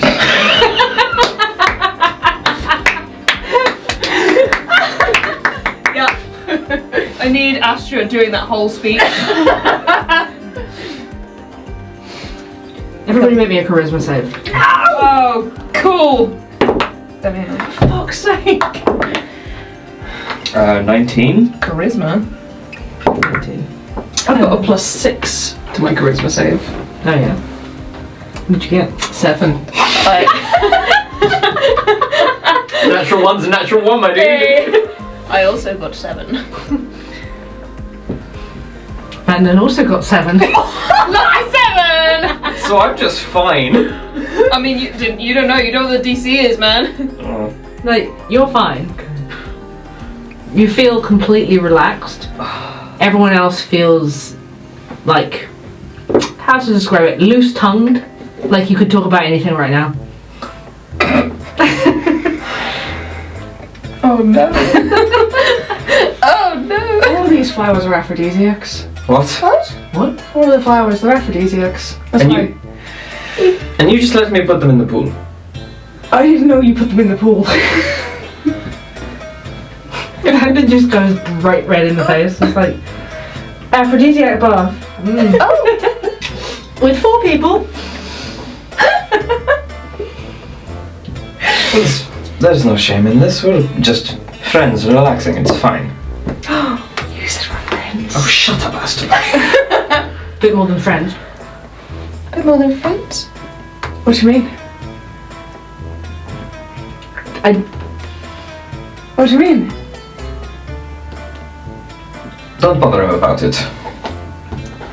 We're comrades on the road. Cassian kissed me in Lakeside. I knew it! You kiss me back. I knew that as well. I didn't know either of that. And Jake Don. Well, That's nice. Just kiss. Yes. This is water, huh? It's nice. Anyone else feeling like they just say anything right now? No. Yes. Yes. Maybe we should get out. I'm gonna get out. Vanden gets out of the water immediately and sort of walks beyond the wall and is just like, oh god. I guess that's just staring at the entire time. Astra's just giggling. Well, I'm going to towel off, so... Looks at Cassian. He's very handsome. Yes, Sariel, we all know he's handsome. I can still hear you. I'll say anything right now. Astra. Is that Astra or B? It's Astra. Astra just making little kissy noises. Vanden turns around the wall again. It's like, stop that, you. Why? I think it's nice. Kissing must be nice. Must be. Yes. People do it on us, don't they? Have you not? That's okay. I did when I was 8, and out of it. Because it was wet. It was wet. I'm gonna get dressed. I'm just gonna grab his clothes and like disappear out of sight to get dressed. I think I'm gonna get out as well. Me too. This was nice though. Astra's just like, I absolutely love being compelled to say random things. Astra's like, oh, this is what it feels like to not have the burden of secrets. Cassian's gonna go find like something soft to scream. like a big thick flower and just put your face and just scream. That's such an image! The flower screams back. God. Dry off. You can dry off. You can get dressed again. And everyone sort of slides away. As you're exiting, you see a little sort of stone sign outside that was like kind of buried in the undergrowth, so you didn't really see it before. It just says Lover's Glade. That is... Eyebrow cock. Vanden does not make eye contact with Cassian as you start sort of heading out towards the doors to exit the garden and rest. Astra's prestidigitating his hair to dry it all off.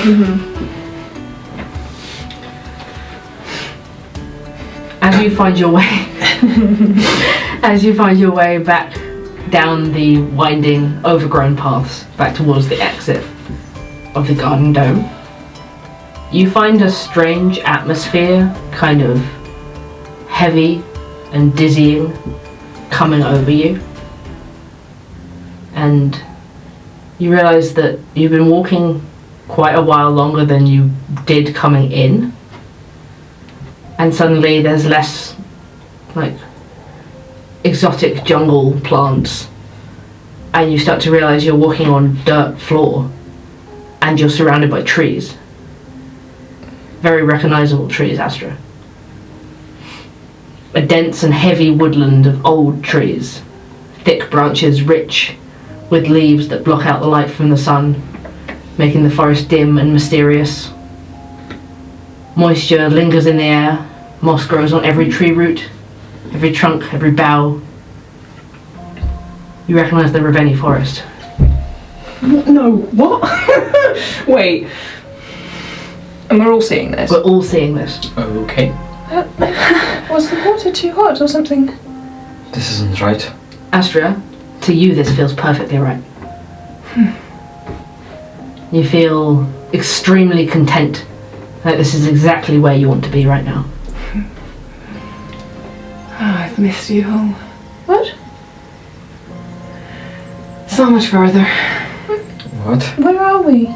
This is the Raveni. Impossible. No, it is.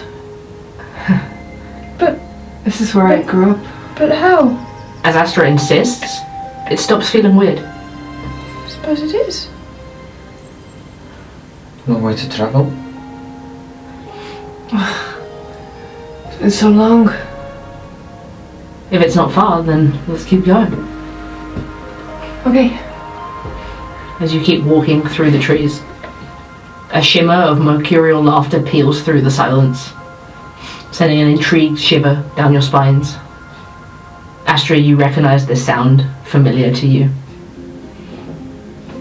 And before long, you're weaving through the trees in ways that you know they're so ingrained in you, they're entirely instinctive, and you find yourselves coming across a camp settlement. Campfire in the center. 24 tents pitched up, not temporarily, not permanently, somewhere in between. Like perhaps this camp moves from time to time. There, you see a few figures just moving around the settlement.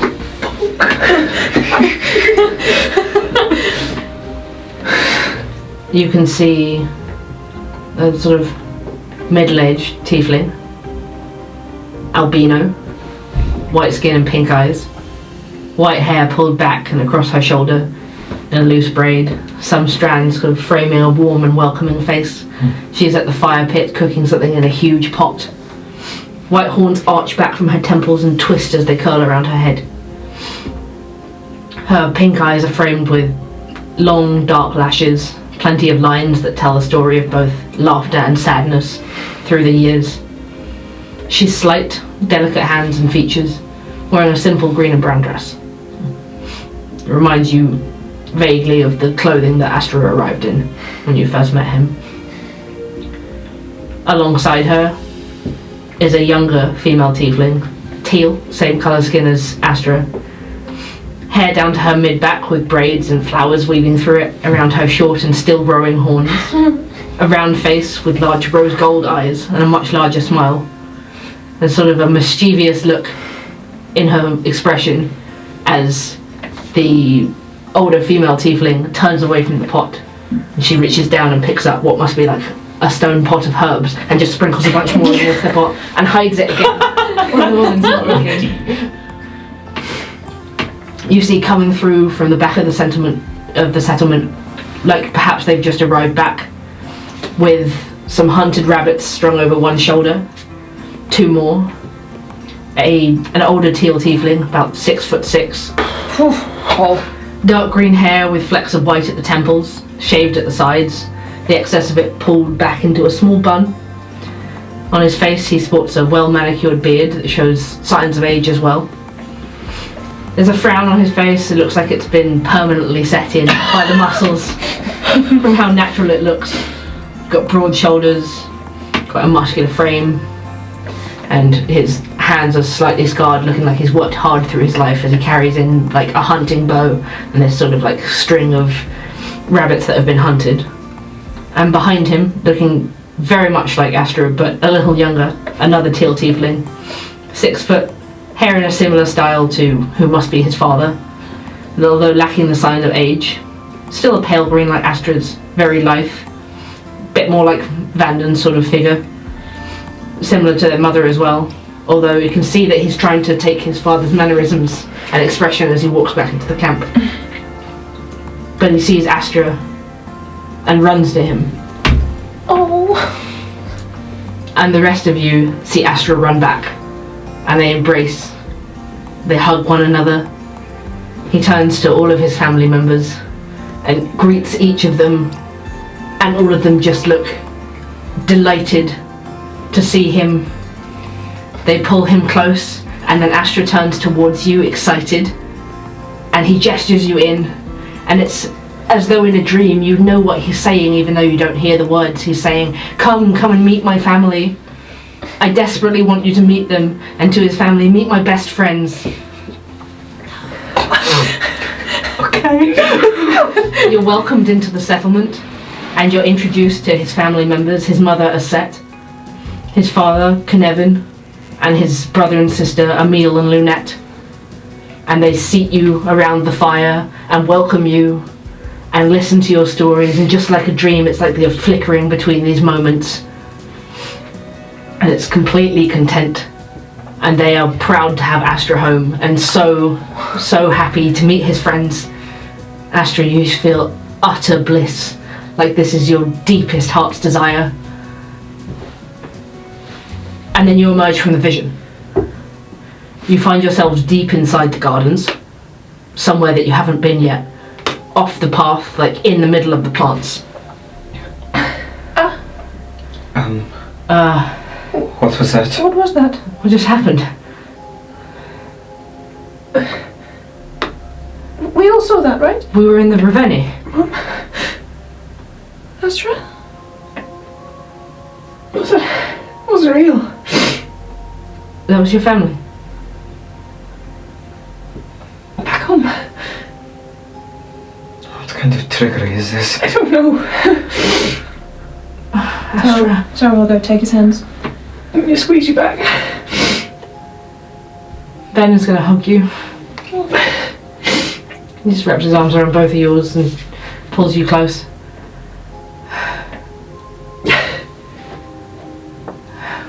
That felt so real. It did, didn't it? It felt real for all of us. You saw them? Yeah. We saw all of that. You were talking to them, you introduced us. But I can't remember anything we were talking about. We should move. In case it's this place. More of the flowers secreting a gas or something. Come on, Astra. Okay. Okay. In a moment. Vanden will try and navigate back out of the gardens, get the compass out, figure out which direction we came from, and sort of trudge our way back across the plants, trying not to trample too many of them, but having no choice really from where we've ended up stood. And we reach the front of the dome again and push out through the doors back into the biting cold, which feels a lot colder now we've been in the semi-tropical heat. Alright. Wrap up, bundle up in the winter clothes. This place is weird. It is, isn't it? I don't know what that was. I'm not a fan. We should try one of those other places, get this over as quickly as possible. Yes. What was it? Library? Two others? Luvesto and Luvestium. We should navigate back to the centre and then try and find them, because I don't remember where we were supposed to be heading from the centre. Yeah, we'll make our way back. Pick your way back through the city. And you can find your way back to the Great Gate and look at the map again and aim for another one.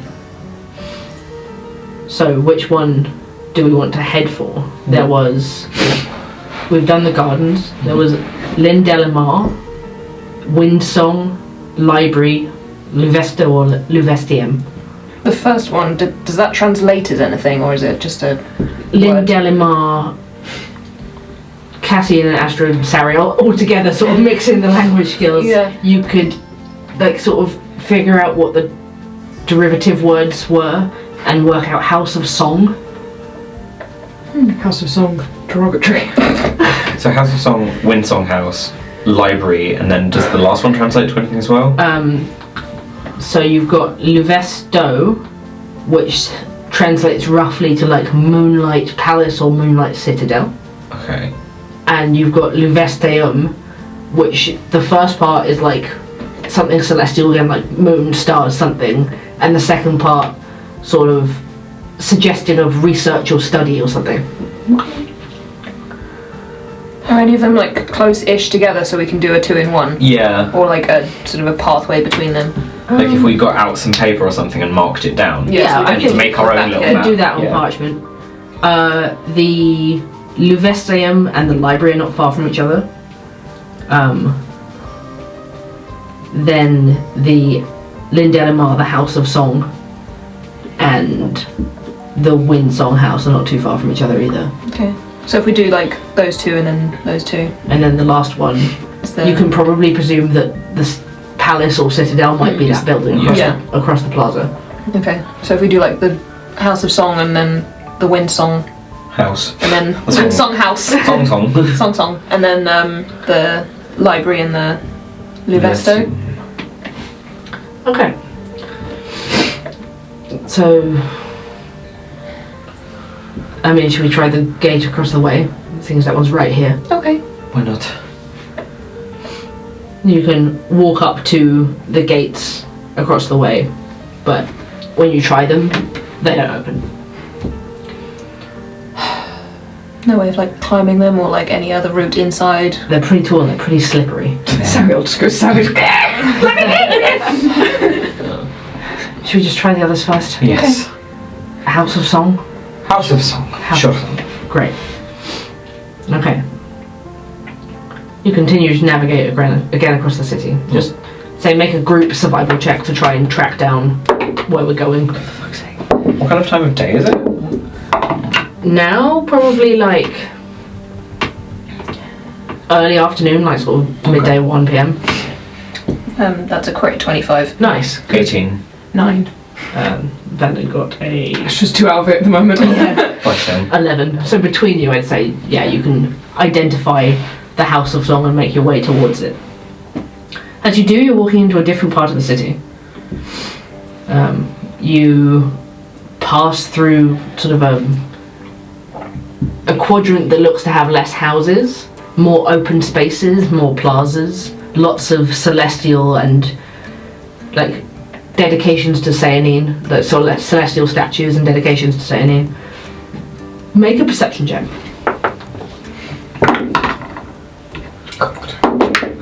21. 5. 13. 13. Okay. You see, again, briefly, what looks like a person sneaking around a corner. This time not what you saw before, like a different person. You think you see sort of rough adventuring clothing. But taking a closer look, like, you can't see any sign of them. Sariel as well, you see passing one of these sludgy wells, a head pop up out of the water. What kind of head? Just as we're walking past it, just a humanoid figure just pops up out of the water. The skin looks like semi-translucent, like it's like almost like jellyfish material, but definitely a humanoid head, and as soon as it realises you've seen it, just disappears beneath the surface again. Ew. Did anyone see that? What? What? Here. She'll run over to the well and You can see Try and ripples get it. on the surface of the sludge. This definitely was something. something was there. It was horrible. Like slimy and but humanoid at least.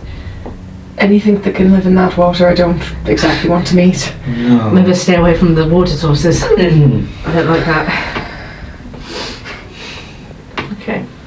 As you keep walking, you do pass another one of these statues, and as you do, like, just tread past it. It's just a figure, like, holding maybe a spear in a kind of ceremonial guard's armor. Some of the details of it chipped away. But the mouth of the statue starts to move as you walk past. Make an Arcana check. +6. 9. 7 again. 11. 11. So, Cassian, you might have heard of this spell. It looks like a magic mouth. And as it starts to move, like arcanely, it delivers a message, again in this ancient language. You hear it, and as you do, you can kind of translate it to the others. It says, "Remember, this is only a dream. No matter what it shows you, please resist, or we will never escape this place." It repeats this 3 times, and then stops.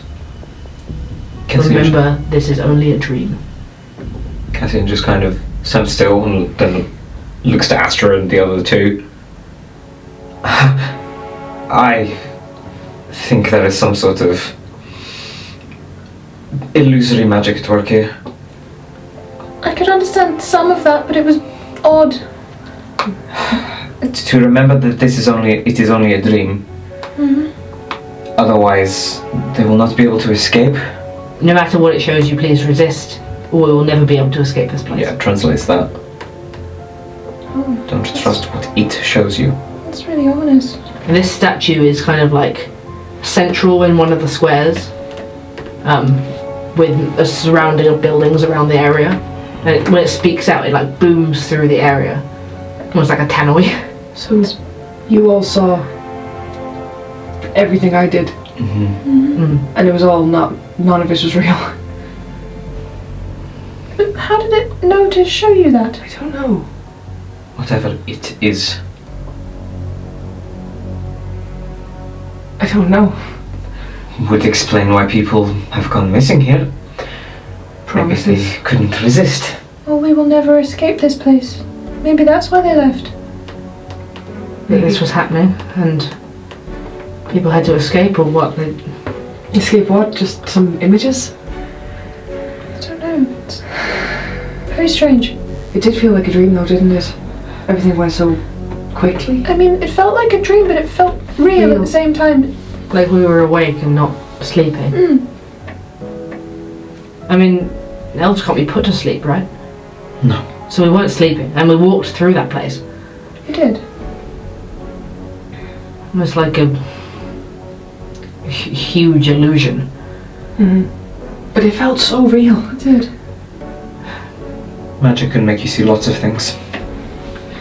That's uncomfortable. Let's just be vigilant and be careful. And look for more information. If we need to figure out something we have to do to get away from this, I want to know it. We're being entranced by any more magic. Then we'll just walk off back towards where we're going. To the House of Song. To the House of Song. To the House of Song. Star Wipe. Okay. When you find it, there's no mistaking it. You see a cathedral-scale building of pale grey stone.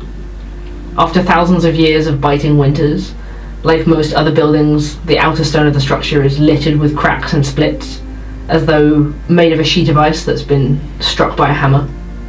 However, despite its crumbling exterior, walking up to the doors, you do see engraved above them Lynn Delamar, and upon entering, you find the purpose of its architectural design has withstood the test of the ages. A high sloping ceiling and pillars snaking up to the rafters, rotting away but still holding the roof, make for sensational acoustics. Even speaking out loud in here, entering and sort of turning up, and wow, it resonates and echoes through the space as if being sung by a choir. You walk down the central aisle and you notice benches of creaking white wood, some collapsed and disintegrating after so many years.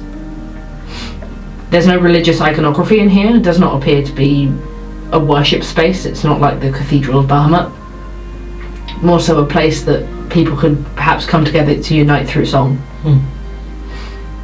In the front rows of the benches you find several silver singing bowls and domed metal drums just sort of placed around on the floor where they've collapsed off the benches themselves, all tinged with a teal verdigris after so many years of disuse. Imagine this place filled with people, all singing together. As you speak, even just your quiet voice echoes out. I was just going to sing in Sylvan Okay. and just play. I'll use Song of Rest, but it'll be a very similar song again that everyone's used to hearing but hasn't heard for a while. You play the song and it carries through this great music hall, fills the room all the way up to the rafters. You hear a couple of maybe birds or maybe these fey creatures sort of dislodge from the rafters and flutter off. And you see the sort of buzzing, or hear the buzzing first, of your little fey friend popping back into visibility and just sitting up on one of like the stone sort of architraves at the side just to listen to your song. I sort of just stand to the side and keep doing that while everyone else investigates. Wander around. Yeah, have a little peruse around all the little nooks and crannies. As you do, everyone make an investigation check. Ooh, Vanden, Christ. 12. 21. 86. Looking. Vanden is looking. What's his plus? 8. Christ. Yeah, that's his ranger expertise, so. Nice. Do. Okay, let's say Sariel got a 12. In the center, you find, like, in the center, sort of towards the back of the room, there's another small plinth on which sits a golden sculpture. It's shaped kind of like a harp, but with no strings. On the plinth itself is a circular indentation, sort of like golf ball sized, just half a sphere, and it's got like a thin groove on the inside. As if something else is meant to go in there, or is it what? Okay, so it's not what the harp is resting No. in. Can I pick up the harp? No, it's completely fixed onto the plinth. Okay. The rest of us, walking around, can find sort of on shelves along the outsides of the inside of the building, on the outer walls, sort of several golden spheres, small but heavy. Each one has a number of lines carved onto it. They sort of sit on what would have been cushions but has now deteriorated away, and they just sat in like the mess of the fabric that remains. And there's several of them. These strange balls everywhere. Let's see. Bring them over for you. I wonder if they can fit in here. You can collect up 5 of them in total. Find one that matches the groove. They look like they'll all fit in. Ooh. And you just fit the first one in. Yeah. And as you do, you hear sort of like a small glimmer of something arcane begin, and the sphere starts to turn in the indentation, and the space where the strings would be inside the harp shape gains a like magical shimmer as well, and it sort of reverberates as it starts to let out sound. It's a music box. It's a music box. It's a music box. Oh! It begins to play music, but not as though an instrument were being plucked at. Instead, you hear voices releasing a song unheard for probably 2,000 years. The result is an intense and fascinating, haunting sound, a choir of 24 voices in perfect harmony, captured arcanely. As the song continues, one voice breaks from the others and sings in words instead of just sounds. Even stranger is this mix of Sylvan and Elvish when heard singing out loud like this in a native tongue. But I'd say all of you, there's enough Elvish and enough Sylvan in there that the 3 of you are completely able to follow the story. We'll translate it for Vanden as we go. Yeah. The song tells of the founding of Velathra, starting with the discovery of the echoing halls, great caverns beneath the ground that let out a magical aura and glowed in the moonlight when it touched the ice. The first Velathrans to settle studied the ice and found no source to the magic beyond these glacial caves themselves, so they began to construct their city there on this ground. They believed it to be made holy by the moonlight that touched it. And over the years, this would seemingly prove true, or at least they believed so. Sayanin would bless Velathra with the spectral images of her celestial realm. They would be contacted by the Queen of the Court of Stars and given a magical seed from that realm which they planted, which became the Galad Uk, the Winter Tree.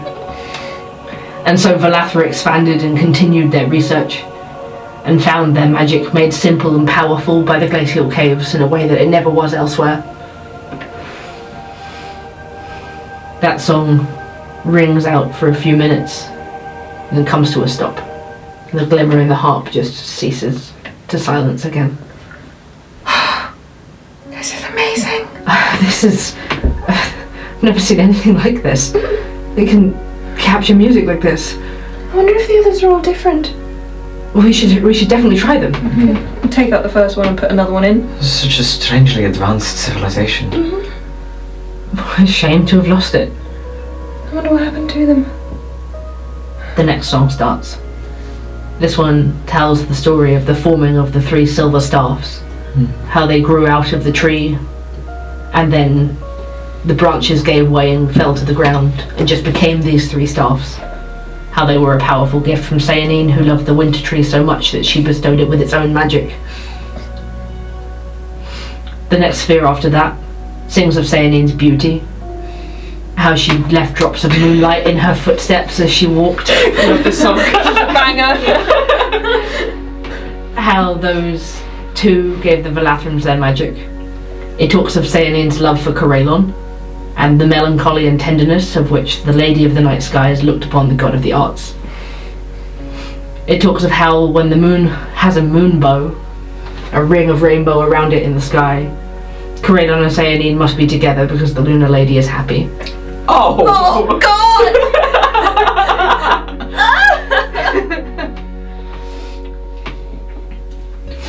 The next one sings of the Daughter of Moonlight, a lady of Seanin foretold to one day bathe in the Evergold and replace the undying queen of the Eladrin in the Court of Stars, when she was ready to move on to the celestial realm forever. And the final one. You look at this one now and you see they're not crude, but the lines on it aren't as expertly made as the other ones. Perhaps made by someone who wasn't the person used to making these. You fit it into the indentation. This one does not have multiple voices as the shimmer comes over the harp and it starts. Instead, it is the voice of a single elf. The sound drips with pain and deep sadness as it commences. It rings out through the house of song, bouncing off the stone and rattling through you, as the voice sings the deep love she once held and how it will never be hers to hold again. She sings of a name you recognise, Eldir, Seanin's champion and a close friend, and of how she should have foreseen him leaving her to go to Seanin forever. Then maybe she could have prepared herself for the everlasting pain that followed.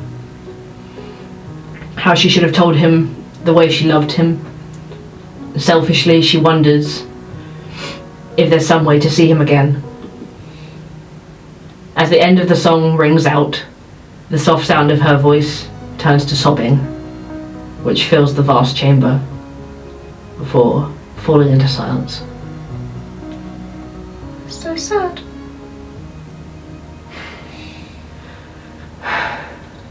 It still sounded so beautiful. A little overwhelming, really. I can understand why they hid.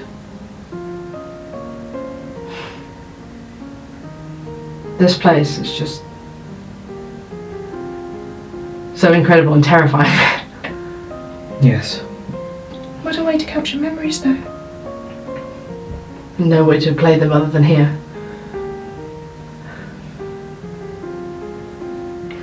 There are no memories now. Yeah. I'm going to write them all down. Strange mark to leave on the world. But impressive. I can't see anything around here that looks like staff, so... Whilst that was all playing, can we A, have had a short rest so I can get my Bardic Inspiration back? Yes. And B, can I have been investigating what this potion was I got this morning? Yeah, I would say over that time. They're probably pretty long songs. Choir songs tend to be. Yeah. So... Wild shape. Oh, you wasted wild shape. Wasted wild shape. You can have your short rest. You can identify the potion. It's not a potion that you've ever seen or heard of anywhere else on the continent. It's called a leech. Ugh. Ew. And it heals a portion of all the damage that you deal. That's cool. There's one use in the flask. So wait, if you deal damage, You get back you get back. Ooh. what you heal, what you dealt. So it's like a potion it's like of vampiric touch. Essentially, yeah. Oh, that's cool. Leech. Interesting. I will relay that to you three. Oh, That's very useful. I like the sound of that. Oh, if any of you would like it more than me, feel free to have it. Let's see if we come across a situation where we need to use it. Hoping not. Oh, definitely not, but I feel like one of you would suit carrying it rather than me. I'll take it if you want me to. Sure. Then we'll hang it off his belt. I suppose Windsong House? That was near enough. Okay. before, like, as everyone's on their way out, before he leaves, Cassian's just gonna take a little seashell out of his bag and place it next to the harp-like thing. Just put his hand over his chest and whisper into the shell, "Bring some song to this place once more."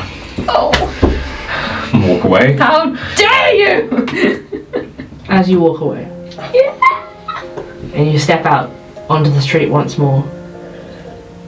You hear another song altogether coming from behind you in the hall, echoing out as if playing from the harp, like the others. But you immediately recognize the melody of Madame Nostrada. And when you turn back to look over your shoulder, That was quick. you see the others seem to be able to hear it too. All of us can hear this sound turn back towards the hall. That's beautiful. One moment you're staring into the House of Song, and next you're somewhere else. All of you. You stand in the entryway of a grand Baroque-style opera house. All around you, people mill and chatter in excitement. Cassian and Vanden too recognize this as the Opera House of Miratail. You see long staircases winding up from this entry foyer to upper balconies internally into the Opera House. You see huge doors down the end leading into the main hall. This place is flooded with people. And as you look around, once again it feels natural that you're here. Cassian, you feel a thrill in your chest as you see posters up on the wall detailing the return of Madame Nostrada. But the excitement for her is secondary to a larger name on the poster, put together, orchestrated by Cassian Tyrion. My time to shine. You find yourselves moving forwards towards these posters around the main doors, and as you do, you're swamped as people left and right try to greet you, try to get Cassian's attention. Everyone's sort of leaning in, trying to greet Cassian exchanging a few words, dismissing a few other people. You move forwards towards the opera hall. The doors are opened for you by attendants, and you step through into an immense room of pure spectacle and architectural triumph, painted in blues and greens and reds, gold dripping off all the fixtures. There's plush seating and private booths which line the floor and the sides, up the walls all the way to the lofty ceiling, that shifts into an intricate decorated dome designed to optimize the acoustics in a similar but different fashion to the House of Song. At the end of the room, a great stage is lit arcanely from all angles, a rich and heavy curtain of deep blue and gold covering it for the time being. You see this curtain has like beautiful gold detailing all the way up it. Cassian, this feels like home. And you are, like, people part, and you are shepherded down towards the front row. Okay. Suddenly, just moving forwards, again, you find yourself sat in the front row as the curtain parts, and on the stage stands a woman. You see she looks to be in her late 40s, cool light brown skin, long dark brown hair. Okay, her face is kind and her features dignified, pronounced cheekbones and striking golden eyes that gaze out at you. The lights center on her by some arcane means, and she begins to sing a most beautiful melody, haunting as the song of the Velathran people, and yet altogether so different. When the lights go down, the three of us are alone without Cassian, and as they come back up, the scene is different altogether. The stage isn't empty, although the rest of the room is dark. Cassian is sat on a seat in the centre of the stage, a relative throne. All eyes remaining are on him. He's surrounded on the stage by adoring people who watch him and wait on him and plead for his attention. He drips in jewels and the finest of fabrics, giving his attention sort of scarcely to people deserving of it, ignoring the ones who plead. Doesn't seem to be any kind of performance, just a placement, just maybe an after party And the vision fades. You're back inside the House of Song, staring at the harp once more with the seashell just set down on the plinth. And the strange atmosphere dissipates. You'll find yourself looking around.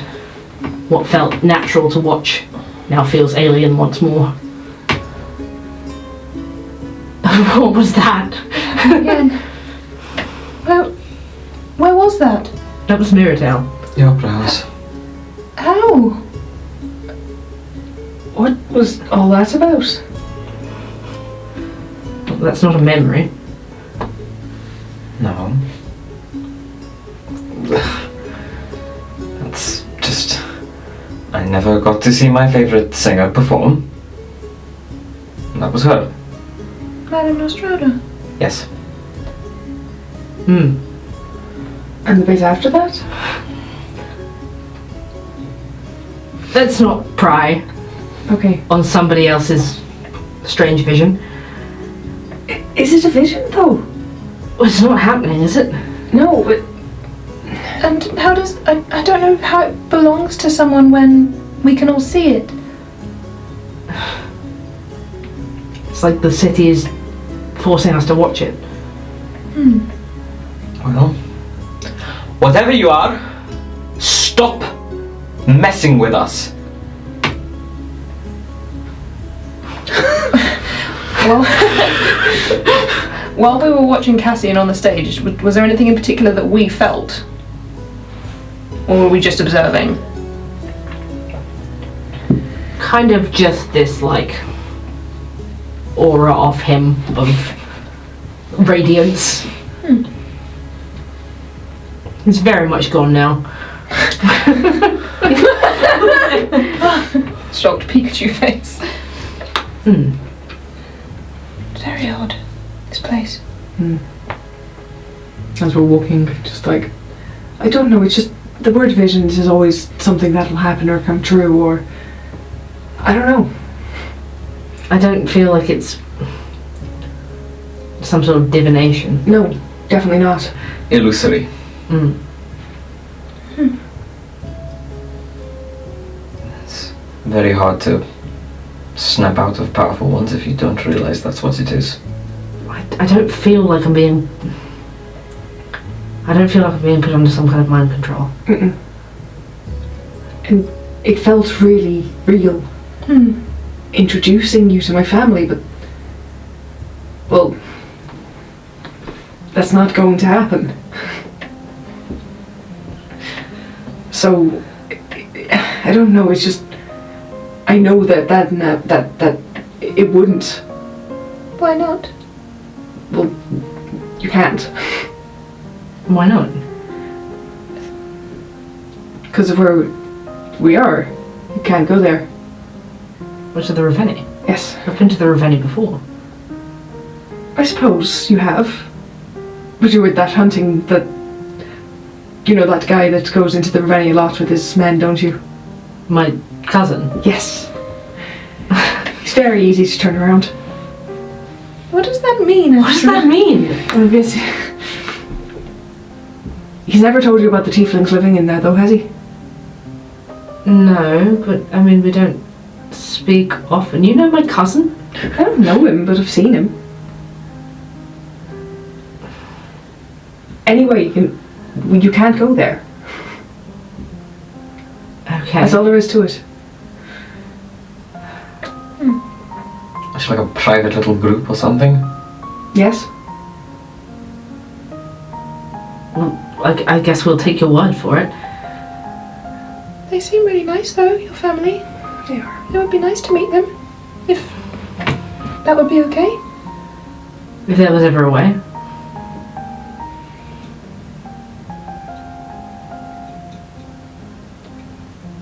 No. But that's what I mean, it's an impossible thing. I suppose that's why I'm telling you that it's not... it's something that won't happen. So it's like, I'd like it to. And Nostrada's long dead, so I would never get to manage her show. But you'd like to. If it was possible, yes. So it's showing us things that we want. Have to resist it. We won't be able to escape. Then let's just move quickly. Let's win Songhouse. Yes. Yeah, more and more uncomfortable with this by the minute. I don't like magic that controls your mind. Went Songhouse. Okay. You navigate onwards, and this location wasn't far from the House of Song. You make your way to a lone building made up of a lower level with a slanting roof and another tower-like structure that fits in fashion with most of the architecture of the city now. Though not as ornate as some of the other buildings that we've seen around Velathra, there is something immediately odd about it. Where age and decay has taken its toll on various parts of the city, this place seems strangely unharmed, like it was only built recently. Step up to the door, give it a push. The wood doesn't splinter or rot away, but it isn't locked. Inside, it's even stranger. We step through into some sort of reception hall, leading to a set of double doors, and everything is lit as though someone could be inside this very moment. There's a warmth in the air as we look around, no rot, no mould or rust in sight. Down the end of the hall is another set of doors. Hello? This isn't another vision, is it? Don't think so. Is it in the same sort of architectural style as the rest of Velathra? Yes. It literally looks as if it's preserved. It's simply what the other buildings look like without starting to fall apart. Just poking around, is there any sign of, like, could the explorers or the watchers be here? There's no sort of... There's like maybe one set of footprints sort of moving through this hall with like kind of disturbed the dust a little. There is like a thin layer of dust, like it hasn't been cleaned in a few weeks, but nothing to suggest it's been abandoned for centuries. Whilst we're still sort of at one end, I will, like, Astra will raise his hand towards the door at the other end of the hallway and cast thaumaturgy on it to try and like, see if it'll open or anything happens with it. The two doors just creak slightly, but only with sort of disuse, and they push open. It leads through to what looks like some sort of research hall. A large area, open, and you can see that this space connects to the tower that we could see from out the front. Should we go through? I mean, no point in hanging around in the front. We're investigating everything, so... If there's footprints, then maybe there is life. Come on then. Okay. Move into this research hall. It's completely open on the inside, and you can see where it connects to the tower. There's like a spiral staircase going up, and you look up, and there's one of those domed ceilings that you could see when we were still standing on the ice fields. It's shining sunlight down into the room, and the source of the heat in the building is evident here. A lit fireplace crackles at the rear end of the room. It's got an arcane purple flame, shedding both light and warmth into the space. On several tables and surfaces, you can see writings and research tools. More chunks of the lilac-hued crystal, held under large magnifying glasses on big copper mechanisms. Sort of more purple crystal powder. It looks like it's been ground down for research. At the base of the tower section, a huge piece of the crystal has been suspended over a stately dais, held aloft in the light of the sun, shining down and sort of refracting it all over the space. There are a couple of other doors off this space around the back. This is the kind of thing you were after, right? I suppose so. I mean, it's got more of that strange crystal that we saw outside. This paper doesn't look damaged. So maybe we can find out what's going on here. Yes, it's really quite peculiar. It's an arcane laboratory. Maybe that explains why it's so preserved. Kept alive by arcane means. Let's see if they've written any of it down. I guess let's split up and have a read. I'm going to check those other doors. see Vanden sort of drawing on himself a little bit and just cross across the room. Okay, make an investigation check for this space.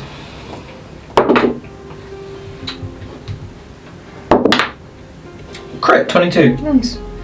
19. 11. Okay. Astra, you find yourself mostly wandering around attracted to like the crystals. Shiny. Looking at the different shinies. Little magpie. Yeah. Sariel and Cassian, you find paper after paper of research, some of it stored neatly, some of it left out and scribbled on like it was simply abandoned in a moment of work. You see research on trapping elementals in such a fashion as to use them to fuel technology. Damn. Huh. Trapping them into devices in which to cast elemental magic. Oof. Awful. Don't know about that. You see research on the Twilight Quartz. Is what it identifies this stone as. Oh! From the Underdark. So this is what the people of Shadeborn were after. Yes. Illegally. So, like, picking up some of the crystal. This is Twilight Quartz. And then turns around from where he's just like opening a door. It's like, from the Underdark. From the Underdark. From the Underdark. The Twilight Quartz. From the Underdark. The Twilight Quartz from the Underdark. The Twilight Quartz from the Underdark. Oh, the Underdark. The Twilight Quartz. The Canem and his people were going down there to harvest or something. How did they get hold of it? Maybe they've got a route to the Underdark here. They do Perhaps. go underground. But I mean, they're not using it anymore. No? Cassian will pocket a bunch of it. So, Sariel? As you do, you sort of... You take some? Yeah, sure. We'll take some. Everyone can take a bit of Twilight Quartz. As you do, you flick through some of the notes on it. It's quite a slow process to translate this, but you see lots of the notes are like scribbled completely in Elvish in places. Oh, helpful. They identify the Twilight Quartz as a stone discovered in a cavern at the bottom of the echoing halls. Okay. It seems to have some sort of strange arcane amplifying effect, and the person writing these notes seems to suggest that perhaps this, and not the ice itself as traditionally believed, is the source of this area, like amplifying magic. You find a note that's signed off by someone who seems to call themselves Feferi Selena. It says, the quartz provides the most incredible amplification to natural magics under the right conditions. And she goes on to explain that they were hoping to find a way to use it to amplify the light of the moon. As you look around and you see the huge piece of crystal suspended under the glass dome, and the way the sun refracts off it, you think that must amplify the moonlight when it hits it at night time. You see other pieces of notes as you're like digging through drawers and going through stuff, older stuff that's been stored. It all seems to belong to Eldia, Champion. the champion, although it's all very much like arcane research. Vanden calls over from the doors that he's found like personal rooms. There's a bedroom, a parlour, and something that looks like it's been sealed arcanely with a sigil. We'll go investigate the rooms. Yeah. Go help them out. Okay. Clues. He does show you exactly that. There's a bedroom, quite stately, a beautifully carved four-poster bed in the same white wood like the staircase, an armoire, a vanity, all sorts of rich fabrics and comforts, and because it's inside this arcane building, all of them are perfectly preserved as they would have been. We should have come here last night. You can walk up to them, pull open the armoire. You see these beautiful, like, long blue and silver robes with intricate stitching through them and, like, white fur around the collar and the cuffs. Pretty. They'd suit you, Sariel. Don't make me klepto in this one as well. Don't. There's no one to steal from. They're dead. Yeah, but you'd still be like, oh my god, klepto Sariel strikes again. We won it. On the vanity unit, you see some gold and gem detailing on the jewellery. It sits perfectly preserved on the top of the unit, like little boxes that open. Inside you see like must be ocean pearls in a string around a necklace. Another silver headdress piece with little silver gems studded into it. Sort of celestial detailing on all of the different pieces of jewellery. While you guys are looking around, Cassian's just going to walk over to the bed and just lie face down on it for a little while. Just a real soft plush bed. And it is. You feel it sink lower and lower down. You disappear into it and you can feel feather down cushions and bedding. There's sort of like furs thrown over the end of it. I live here now. Does it look comfortable?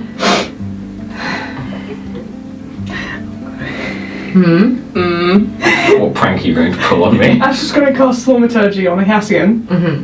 On the pillow next to Cassian, so you'll hear Vanden's voice from what you said in the pool. I'm like, Cassian kissed me. He did it again in Shadeborn. He just gets up and looks at you. I didn't say that. Did we hear that as well? It was very quiet. What? Astra's just turning looking at some of the jewelry like hee hee. Vanden, who's like stood on the other end of the room, just like, what? Okay, you're over there. Never mind. What? Just puts his head back down, holds the pillow. Astra, make a perception check. Ooh.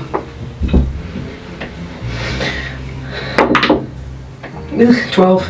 12. You only hear it right before it settles on your shoulder, the fluttering of wings. And then you feel the weight of the pixie sitting on your shoulder. She sort of pulls at your hair as she sort of appears again. And it's like, that was very good. Thank you. Now you. And she flies over in front of your face and just sort of like throws her hands out at you, and then you guys see her now just like throw her hands out at Astra, and Astra's form changes and alters, and your body becomes more feminine, and you see like Astra gaining curves in places that he never had curves before. A strange sensation, like tingling sensation, comes over you, and like there's makeup on his face, and his hair is all sort of loose over his shoulders. And she's like, and then disappears. Time to look at the sound of the laughter. Oh, Oh, Is it that pixie again? must be. Oh!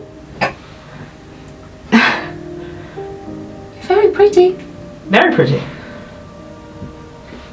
Thank you. There's a mirror on the armoire you can turn and take a look at yourself. They will. Oh. Verdant Astra, he they. Astra turns, looks in the mirror. You see all these new angles. It's like Astra's seeing themselves for the first time. Do you like it? I don't dislike it.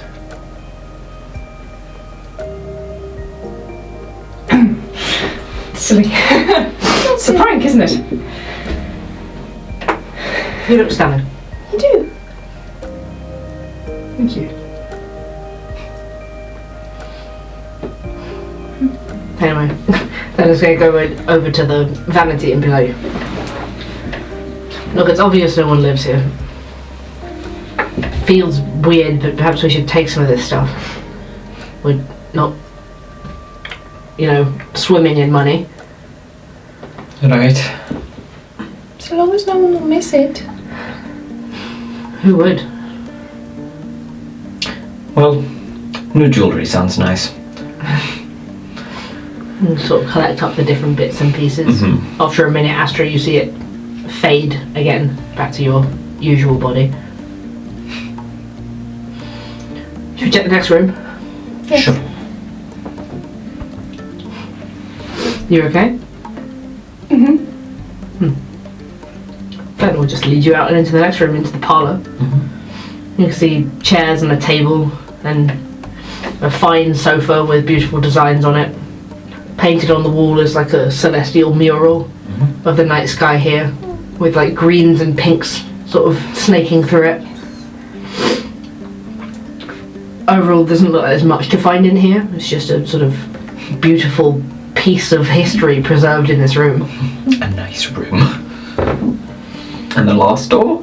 The last door, wooden, has an arcane sigil on the outside. Make an Arcana check. Anyone who wants to. 16. Ooh, 22. Okay. So, Sariel, you vaguely recognize this. You saw something similar on the inside of the safe at the Cranwell house. Ooh. Cassian, you immediately recognize a glyph of warding. Ah, we need to stand back and set this off. That's the thing that shot out the fire, wasn't it? In the Cranwell house. I wasn't there. That's the thing that shot out the fire in the Cranwell house, isn't it? Right. Take a step back. I guess Cassian will just pick up some random, like, item of no consequence. Yeah, just like a random copper tool off the desk. Just chuck it at the glyph. And stand well back from it, hurl it at the glyph. As it touches the door, there's just a bright flash of radiant light for a moment. It comes out about 30 feet from the door and then back into it. And then you see the glyph has faded. Well, they took security seriously here. Must be something valuable in there. Well, ours now. Us now. Finders keepers. I fucking love Cassian. I guess my little elf hands on it. He'll move forward and open the door. Like, it's still locked, but you can feel the lock itself is quite fragile. And without the glyph of warding, probably between the four of us, we can, like, force it open. There's a We've got loud pack tactics on the door. pack tactics on the door. Yeah. There's a loud crack of wood as it, like, comes away from the lock and comes away sort of without the handle, which is Oh, still what a shame. in the door. I mean, technically, we're not breaking and entering because the door's still locked. That's how that works. Yes. Yes. Come on. The pixie police can't get us. I'm sure the pixies approve. You open the door, and inside it's a little bit chillier. I feel like it was completely sealed with that arcane seal. But you see immediately on like a wooden bust on a stand, a ceremonial armor with the wolf pelt hood you've seen depicted on Eldir. It's got silver braces hanging at the sides and a leather belt with several vials hanging off it. You see in here a longbow with silver tips and a quiver of silver tipped arrows. You can see like small cases of what looks like platinum coins. Oh my god. You can see several ornate pendants bearing the mark of Sayanine. And a few different hand-bound books and other bits of paper that have been like stashed away in here. Gold mine in here. Platinum. How much platinum, precious? 10 pieces of platinum can be gathered up. So what's that, 100 gold? I believe so, yeah. Trying to split? Yeah, it would be 25 gold each. Don't mind if I do. I know we just kind of broke in here, but I kind of feel like we're meant to find this place, Sariel. Maybe. It is quite an incredible place, I imagine. I wish other people I'd known had got to see it. I'd like to hear some more about Sayanine sometime if you wouldn't mind. Of course. She lights up. My family, my ancestors were always worshippers of Sayanine back in Riven.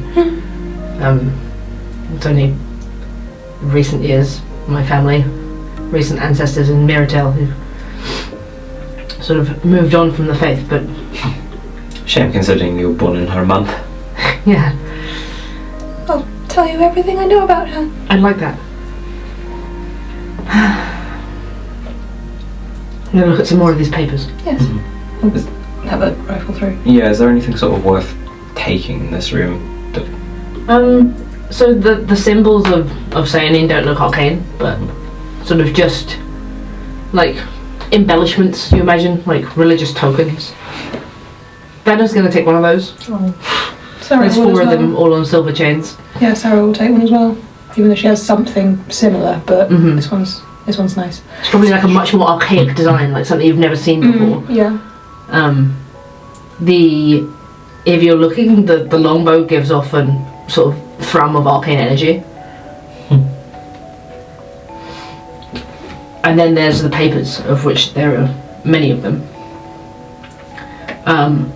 They're written by a variety of people. You see documents of more studies on the Twilight Courts written in a variety of the Sylvan and Elvish language, sort of documenting the increasing potency over the years, ways that they were trying to turn it into a spellcasting component, but found it was only effective when placed into these copper devices that they seem to be using all over the city, or where it was like built into the natural cave walls where it naturally grew. You see notes from someone called Amaris. It reads, "To say I am unhappy with not being chosen as Cyanene's champion is an understatement, but we must continue our worship. We cannot change the will of the gods. At least now Eldir will be gone, and Selena will look elsewhere for love that is not unrequited. Perhaps my way at last." Oh, we heard the name Selena before, didn't we? Like Feferi? Yes. Feferi. The drama. You've seen her name in the notes in this arcane research room, in fact. She was the one researching the Twilight Courts. Okay.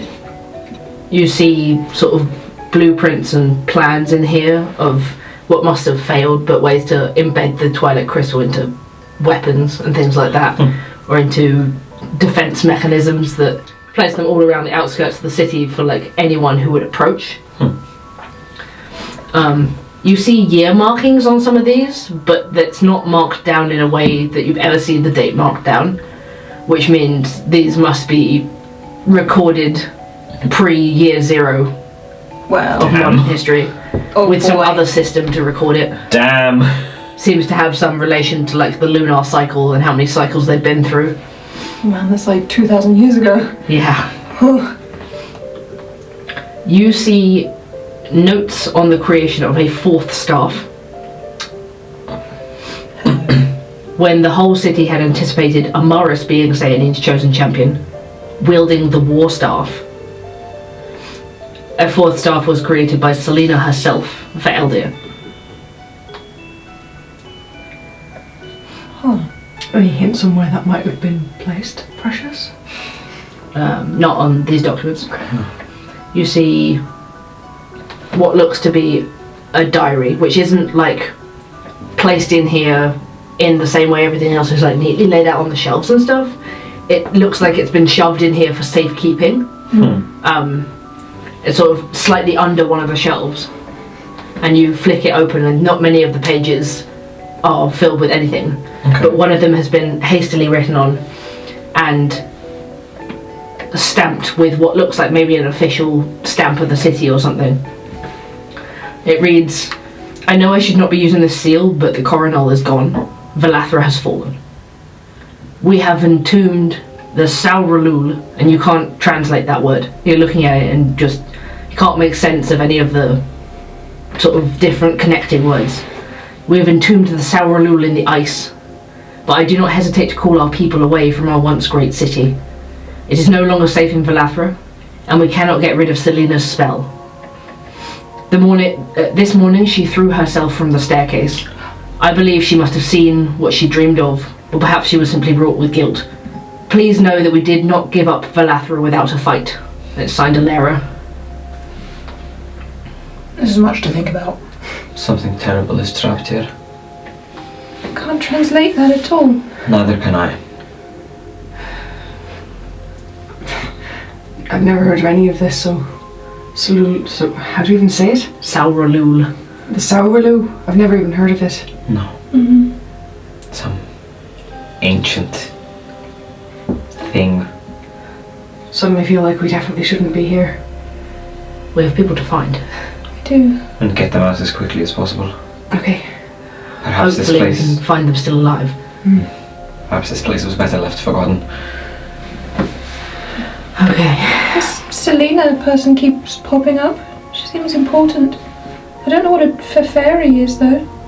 What the spell is that she's put on the place. Make an intelligence check, Cassian. 16? 16.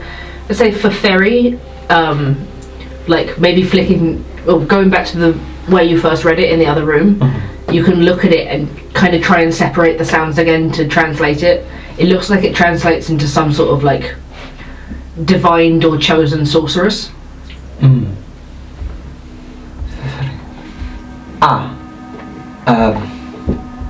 Like their chosen champion but of magic. Sorceress. Oh right. So The head arcane researcher, perhaps. well, that would make sense. She was trying to make another staff. Yes. And foresaw something? Something that she threw herself off the staircase for, Or as the diary suggests, lured by a vision maybe. and fell to her doom. It would make sense if she was chasing after her love in the stars and just fell when he was not there. Unless she tried to get there and couldn't. That's tragic. You did say when we were reading the story going up the staircase that it was only opened for certain people. So maybe she tried to step off the staircase and instead of getting to the Court of Stars, she fell. Unfortunate story of people a long time ago, but I hate the thought that they've left something here that's dangerous, Entombed it in the ice. then below the city. Through that door we couldn't get through. In the echoing halls. God, if we hadn't seen that watcher beneath the collapsed tunnel, I would have hoped that perhaps it had been collapsed on purpose, but Right. Onwards and upwards. Keep going. To... there was the library and the Luvesteum. I'm interested in that. Let's go there first then. I was just looking at the longbow. It has a thrum of arcane to it. It's pretty. It would suit you. You might as well take it. Better than the shot bow from the Watchers. Otherwise it's just going to stay here forever. And why not take the silver arrows as well? I think I will. Is there anything in particular? It's +2 longbow, Oh shit! and they are simply silvered arrows. Nice. As Good Sariel for would, werewolves. Sariel would know as well as anybody possibly could that Sayanin detests were creatures, and therefore, if they have silvered weapons in this city, it's probably part of that. Saying just like, get out of my moon! Yeah, and you look around and you realise this must have been the storage of Eldia the Champion's belongings after he went to the Court of Stars, if the story's true. That must have been his bow. In fact, you can probably find somewhere. His name was Eldia Silvertongue. Examines the bow. Sorry, chase my boyfriend. She examines the bow. It's beautiful. It's made of the same white wood as everything else in this city. She'll put it over her shoulder with the silvered arrows. It suits you. It does. Need to get better with them. There's rubbish out at the top. I can help you if you'd like. Yes, please. Soon you'll be a true huntress of Sayanin. Let's get to this Luvesteum. Sure. Where's that map? And we'll take out the parchment and navigate a route. Oh, the map, man. Getting used to the city now, so this travel doesn't take you anywhere near as long. Yeah. We're now used to the snowflake. Yes. Used to the snowflake. Let's reverse the snowflake. But Star wipe! I say, with all this travel and places and these dreams, it's early afternoon already. Okay. You continue across the city to another district, you imagine it must be, because the architecture changes slightly and the layout changes slightly. And you find yourself standing in front of a tall spire. One of the ones, in fact, that you could see from the surface level when it first lifted the snow off this place. It leads up to one of the glass domes you could see. There's no entrance within the lowest 30 foot of this tower. But you can see a platform with a door 30 feet up, and a staircase that winds around the exterior of the building. So does the staircase only start from the platform? Mm-hmm. The exterior walls here are flat and featureless at the bottom, but they're painted with many symbols that, Sariel, you would recognise easily as divination symbols, Oh. and with constellations that would be seen in this area above the city. Maybe like it's a divination tower. I suppose that seems to be something that they would be into. How do we get there? Do you want to or shall I? Ladies first. Okay. She will take some rope Mm-hmm. and misty step up to the platform Nice. and let the rope down. Nice. Yeah, I'd say it's probably nothing to fix it onto, but you could easily like tie the rope to the immovable rod, pull it up, tie it on at the top, let the rope down. So before long, there's a rope hanging down for the rest of us. Up we go. Climb up onto the platform, which has sort of a one door here, but as you push inside, like, so the staircase on the outside and there's one door at this level. As you push inside, you see like a central empty column through this building with just platform, going all the way up to different doors, all of them 30 foot apart inside here. They must have just been able to teleport over and over. Zip around. They need to know how to do this. I'm very jealous right now. It's Let's take unfair. the stairs. You can go back outside to the staircase. We'll take the stairs like plebs. It sounds like plebeians. Go all the way around, and there's no doors to the interior rooms on the staircase. It just goes all the way to the top. So you climb and climb. It's not as tall as the staircase to the stars, but it's still quite an effort to climb this thing. Another leg day. No barricade. Yeah, with no railing on the way up, sort of standing Hug the wall. flush to the wall. Vanden complains at one point that he might as well just fly up, but he doesn't. I appreciate the solidarity. And stepping up to the top of the tower, you find a set of double doors here that have like intricate silver decorations, all tarnished.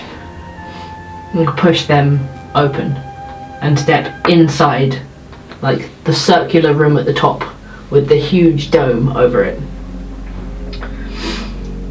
Can you imagine we got to the top and there wasn't a bloody door? There wasn't anything up here. Just stairs for you to look inside and go, oh, that's where we could have been. It's the teleportation practice tower. Speaking of though, those crystals that we picked up, Yeah. they're supposed to help amplify things. Apparently only in the copper holdings or like casings that we saw them in. So Okay. all those ones set into the wall, they're amplifying something. Something. All over the city, pointing at each other. Maybe it's to protect it? Maybe. Maybe it's that spell they were talking about from Celine? Which one? The one, We don't know what it is yet, No. just that she placed one. yeah, that they said they couldn't break her spell. Maybe. You step inside, and you can see the now fading, sort of slowly fading sunlight pouring in from every angle of the domed glass roof. This space is vast, but everything focuses on one huge central feature.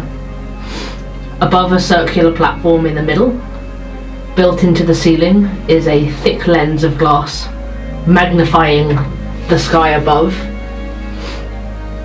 And you imagine at night it would sort of magnify the size of the stars and everything that you could look at through it. It scatters the image of clouds and the colours of the sky all over this room. The white walls are just awash with colour. Around it, hanging crystals of varying sizes are suspended by some sort of arcane means. They float gently in orbit, as if to bring the cosmos closer. They all sort of just hang there. And Sariel, you would recognise such shapes as some of the halos, combining and separating in like an endless dance in view of Sayanin herself. It's a tower for stargazing. The room itself is filled with research and what looks like charts of stars on the walls and the desks, ornate tools that must have been used to map out paths in the sky, and perhaps for divination. You can see like crystal balls and other various tools lying around.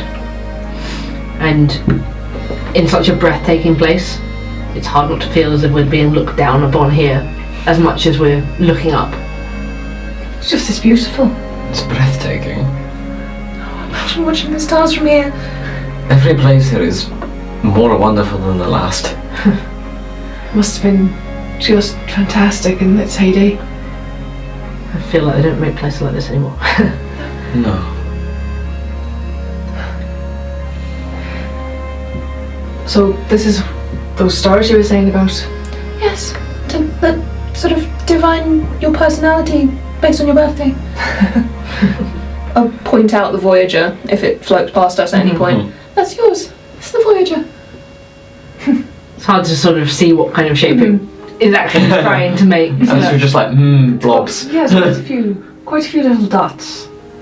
It's nice. It's a boat. They sort of draw symbols around them that they can vaguely make with the shape. Yeah, Cassian just kind of does the line work of the symbol for you. Yes, It's a boat. sure.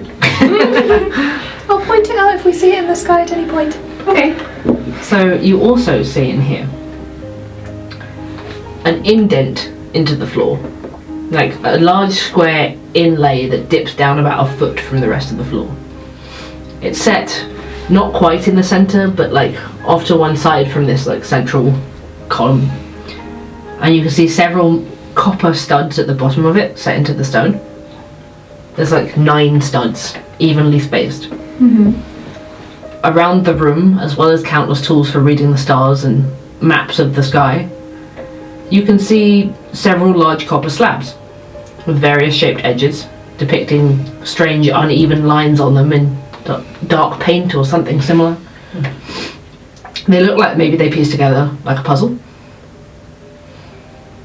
And there's also running around the walls like a copper crank handle and a thin copper pipe leads to a sealed metal box in one corner. Everything copper is covered with like a thin layer of verdigris and green. So I wonder if you need to solve the puzzle on the floor to open this. Maybe. Some sort of mechanism. I like puzzles. Let's try and figure it out. Right. We'll start gathering up the copper discs. As you touch the copper, make a constitution saving throw. Oh, Do I need to... I Anyone who love touches some the copper. poison. Let me in. 10. I'm rolling so piss. 15. Both of you take 8 points of poison damage Oh. as the verdigris like explodes into spores at just the slightest touch, and you breathe it in before you can think to cover your mouths. Grim. Man's just Careful. gonna pull a scarf up over his mouth. Oh, that was unfortunate. Well, good luck with that. Cassian's going to go look at star maps. Those temporary hit points that you gave us before, how long did they last? They would have gone on the long rest. Okay, so... But we haven't had a long rest since. We haven't had a long So rest. that would go, yeah. Okay, so that's fine. I'll just take those off. Right, well, cover my mouth and let's try again. Maybe you can clean it with that thing you do. Yes. Prestidigitation. You can easily prestidigitate like just this thick layer of verdigris off all of the copper and like just vanish it away into nothingness. I move it towards Cassian. I am away in a corner looking at star maps. This pile of verdigris flows through the air behind you. I wrap my big shawl around my face and just ignore. Master is naughty today. It's the pixies. I'll disappear it when he's not paying attention. Okay, gather them all up. So the 9 pieces and 9 sort of bolts in the floor, although the pieces aren't perfect squares. So somebody make an intelligence check to try and piece them together. The lines on them just seem completely random, like the pattern is frustrating to try and figure out. I have a +3. Yes. More than mine. You can make it an advantage because we're all trying to do it. Okay. 13. 13. Okay. I'd say it takes like kind of 20 minutes to do it, puzzling these annoying big pieces around. Astra's tail is up, Interested. excited, likes puzzles. As you piece them in, they make a, although probably not completely accurate to the coastlines and everything, they make a map of Caldera.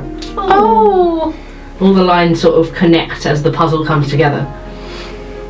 And as the last piece falls into place, the glass of the dome colours over dark, darkening this room from the sunlight.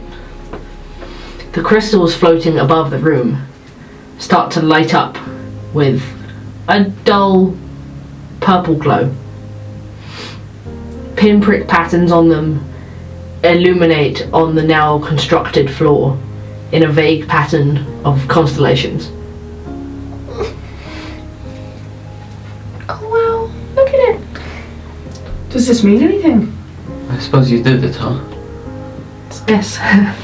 It's a map of the stars on a map of Caldera. Cassian's gonna come over and have a look. Are they in the right places to where they would most likely be at this point in time? Make an intelligence check. Small. You can add nature if you've got a higher modifier for that. 22. Although for nature, what would that be? Well, 22. I mean, you've I want to know. No, be pedantic, do it. Nature is the same, so 22. This is definitely the stars for probably spring. Okay, so they're in the placement that they would be in springtime. Is there any, looking around at like any of the mechanisms in this room, is there any way to like shift the time of year? You can see the copper crank handle connected to like the thin copper pipe going to this large box. Astra, can you clean this for me, please? Yes. Prestidigitation, lift all the verdigris off it. A crank. Cassian will crank. So crank it round. Mm-hmm. As you do, a sort of whirring of wind sound inside the large copper box starts to like fill the room, and it's quite loud. But the crystals like hanging above the map all shift position, and you look down at it, and you can figure out where the stars would be in summer. The light changes to a like green glow off the crystals. Once again, we're in autumn now.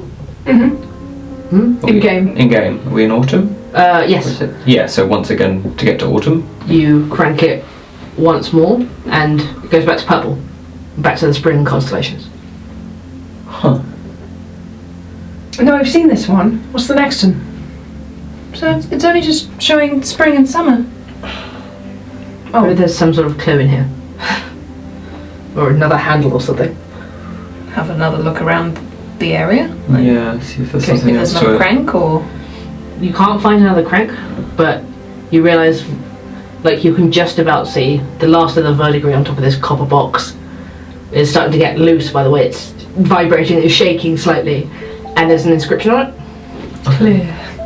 You clear it off, and it reads, "In spring, we look forwards as the purple flowers grow. Twice as much in summer, where green fields thrive.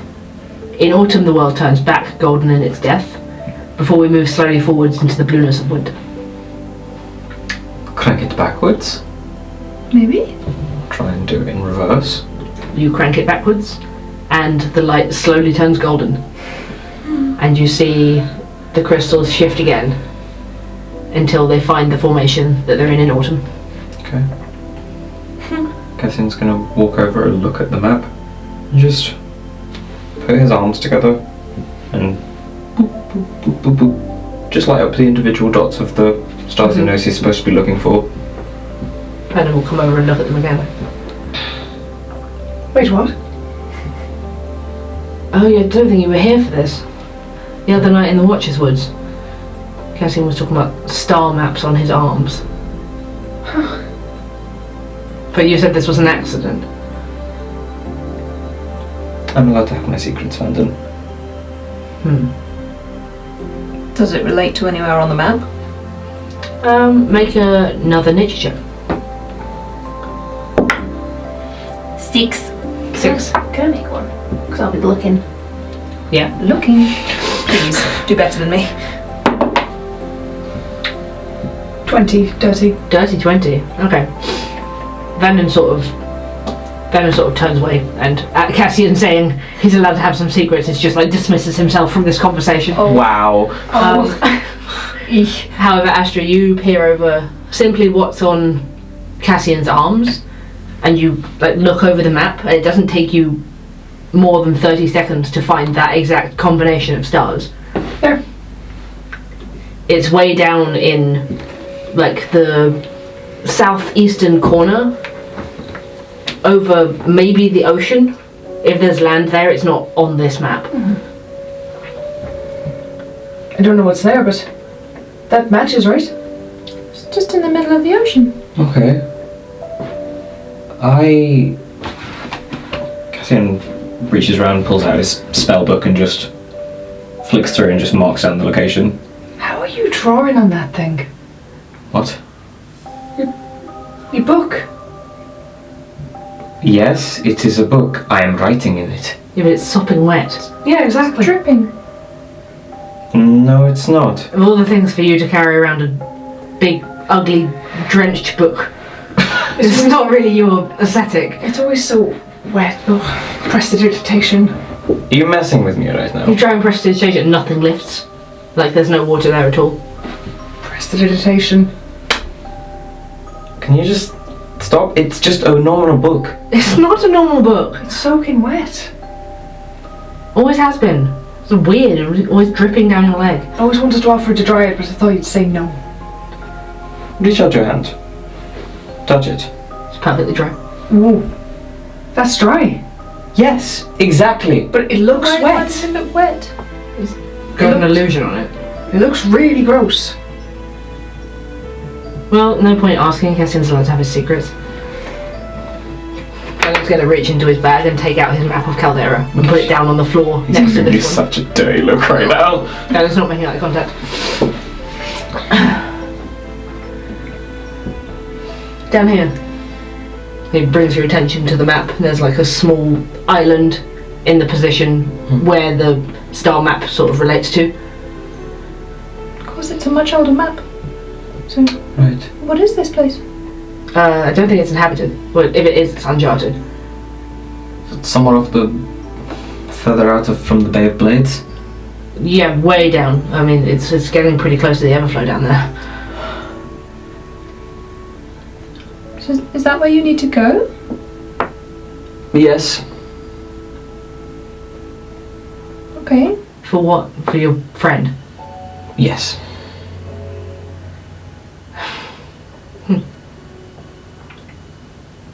Well then, there you go. I can point you in the right direction. Oh. I see. Change of tune.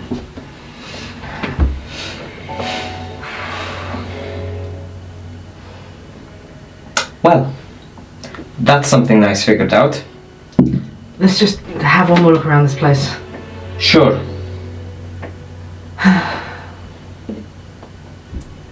These walls are really nice. They are, aren't they? Sariel, as you sort of turn and kind of wander a little bit around the room, make me a wisdom saving throw. Mashed potato. Mashed potato. It's an 11. 11, okay. Your eyes sort of drift to focus on something on one of the desks, and you feel drawn to it. What is it, Precious? You move forwards and you see what looks like a piece of the Twilight Quartz embedded into like a glass sphere, and you can't help yourself from reaching out and touching this thing. It's pretty. As you touch it, a shimmer of energy passes over your hands, and that exact moment you feel the breath stolen from your chest as an image passes through your mind. You see Cassian and Astra a few paces from where they are right now. They both reach for something on one of the tables at the same time and bump up against one another, and in the process a magnifying tool is knocked from the table and it smashes on the floor into 1,000 shards of glass. This is just like a flash through your head, not like the other visions. And as you come out of it and sort of startle and look round, you see both of them moving towards the table and knocking into each other. What? She'll rush forward to try and grasp the magnifying glass? Yeah, you rush forward and quickly catch this thing. Like, you start moving before it even gets knocked, and then you catch it in your hands.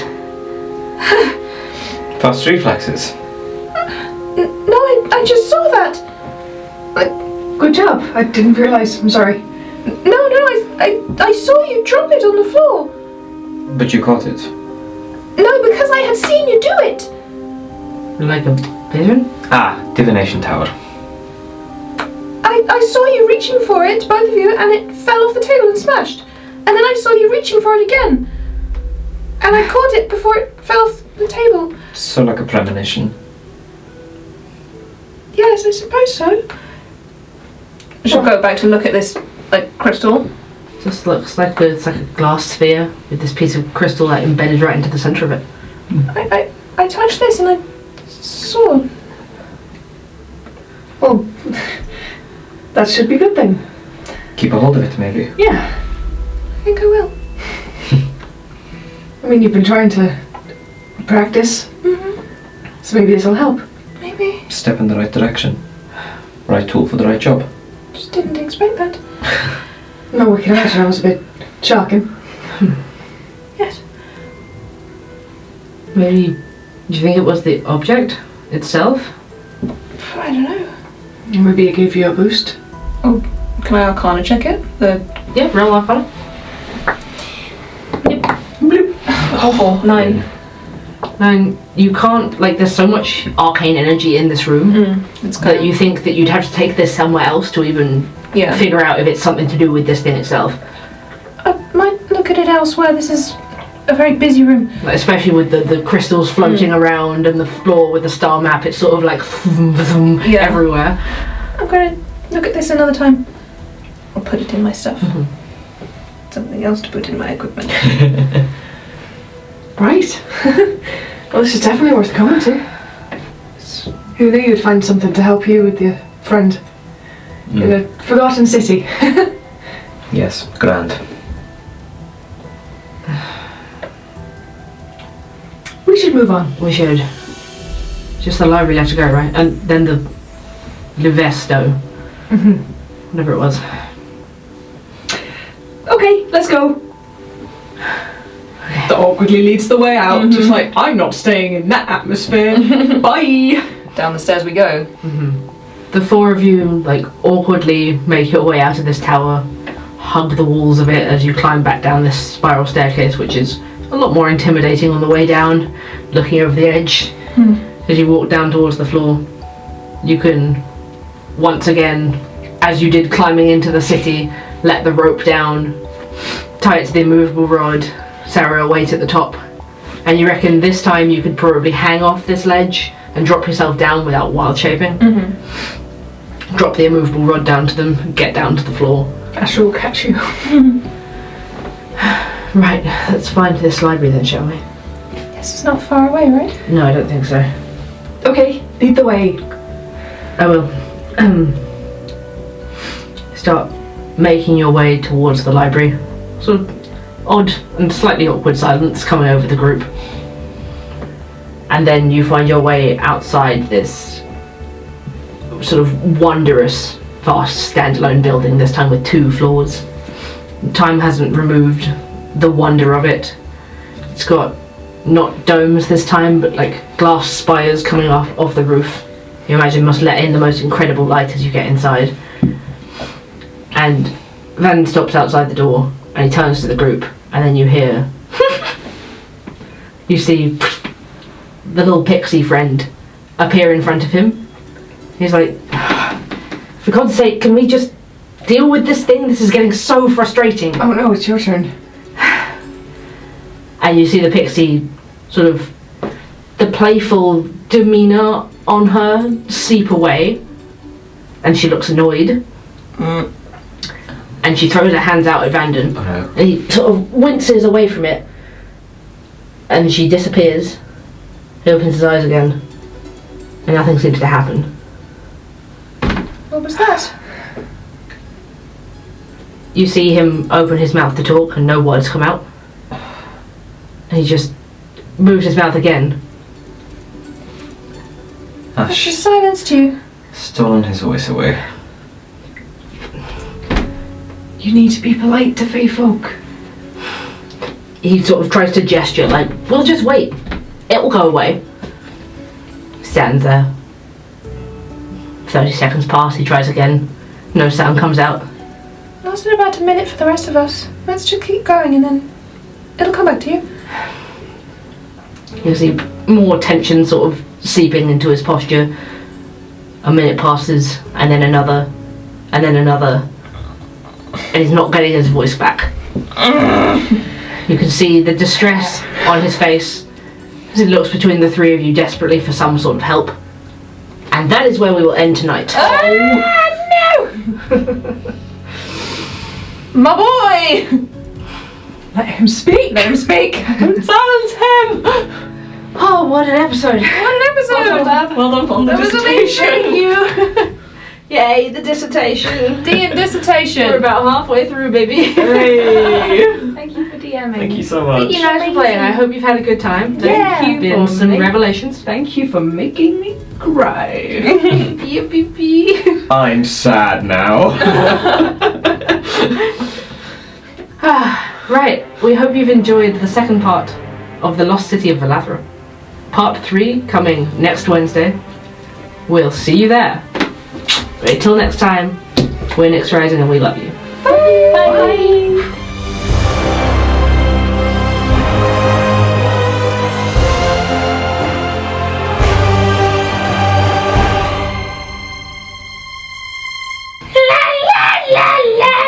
Scuttle, okay? Scuttled. You just scuttled. Get scuttled. Good evening, everyone. It's Sariel. Thank you for joining us once again. Just one more part of this adventure to go. Join us next week for the final episode of The Lost City of Velathra. If you want to help us fund our adventures, you can support us at patreon.com/nyxrising or check out our Teespring merch store for Dawnbringers merch and Discord access. A special thank you as always to our executive producers, Adira A, Emily Hogarth, Jameson M, Lissa, Stef Sharp, Katelyn Ferguson, Alexandra Johnson, Liam Moran, Mason Scott and Meghan Charles. Until next time, may the Moon Mother's grace guide you and we'll see you next Wednesday.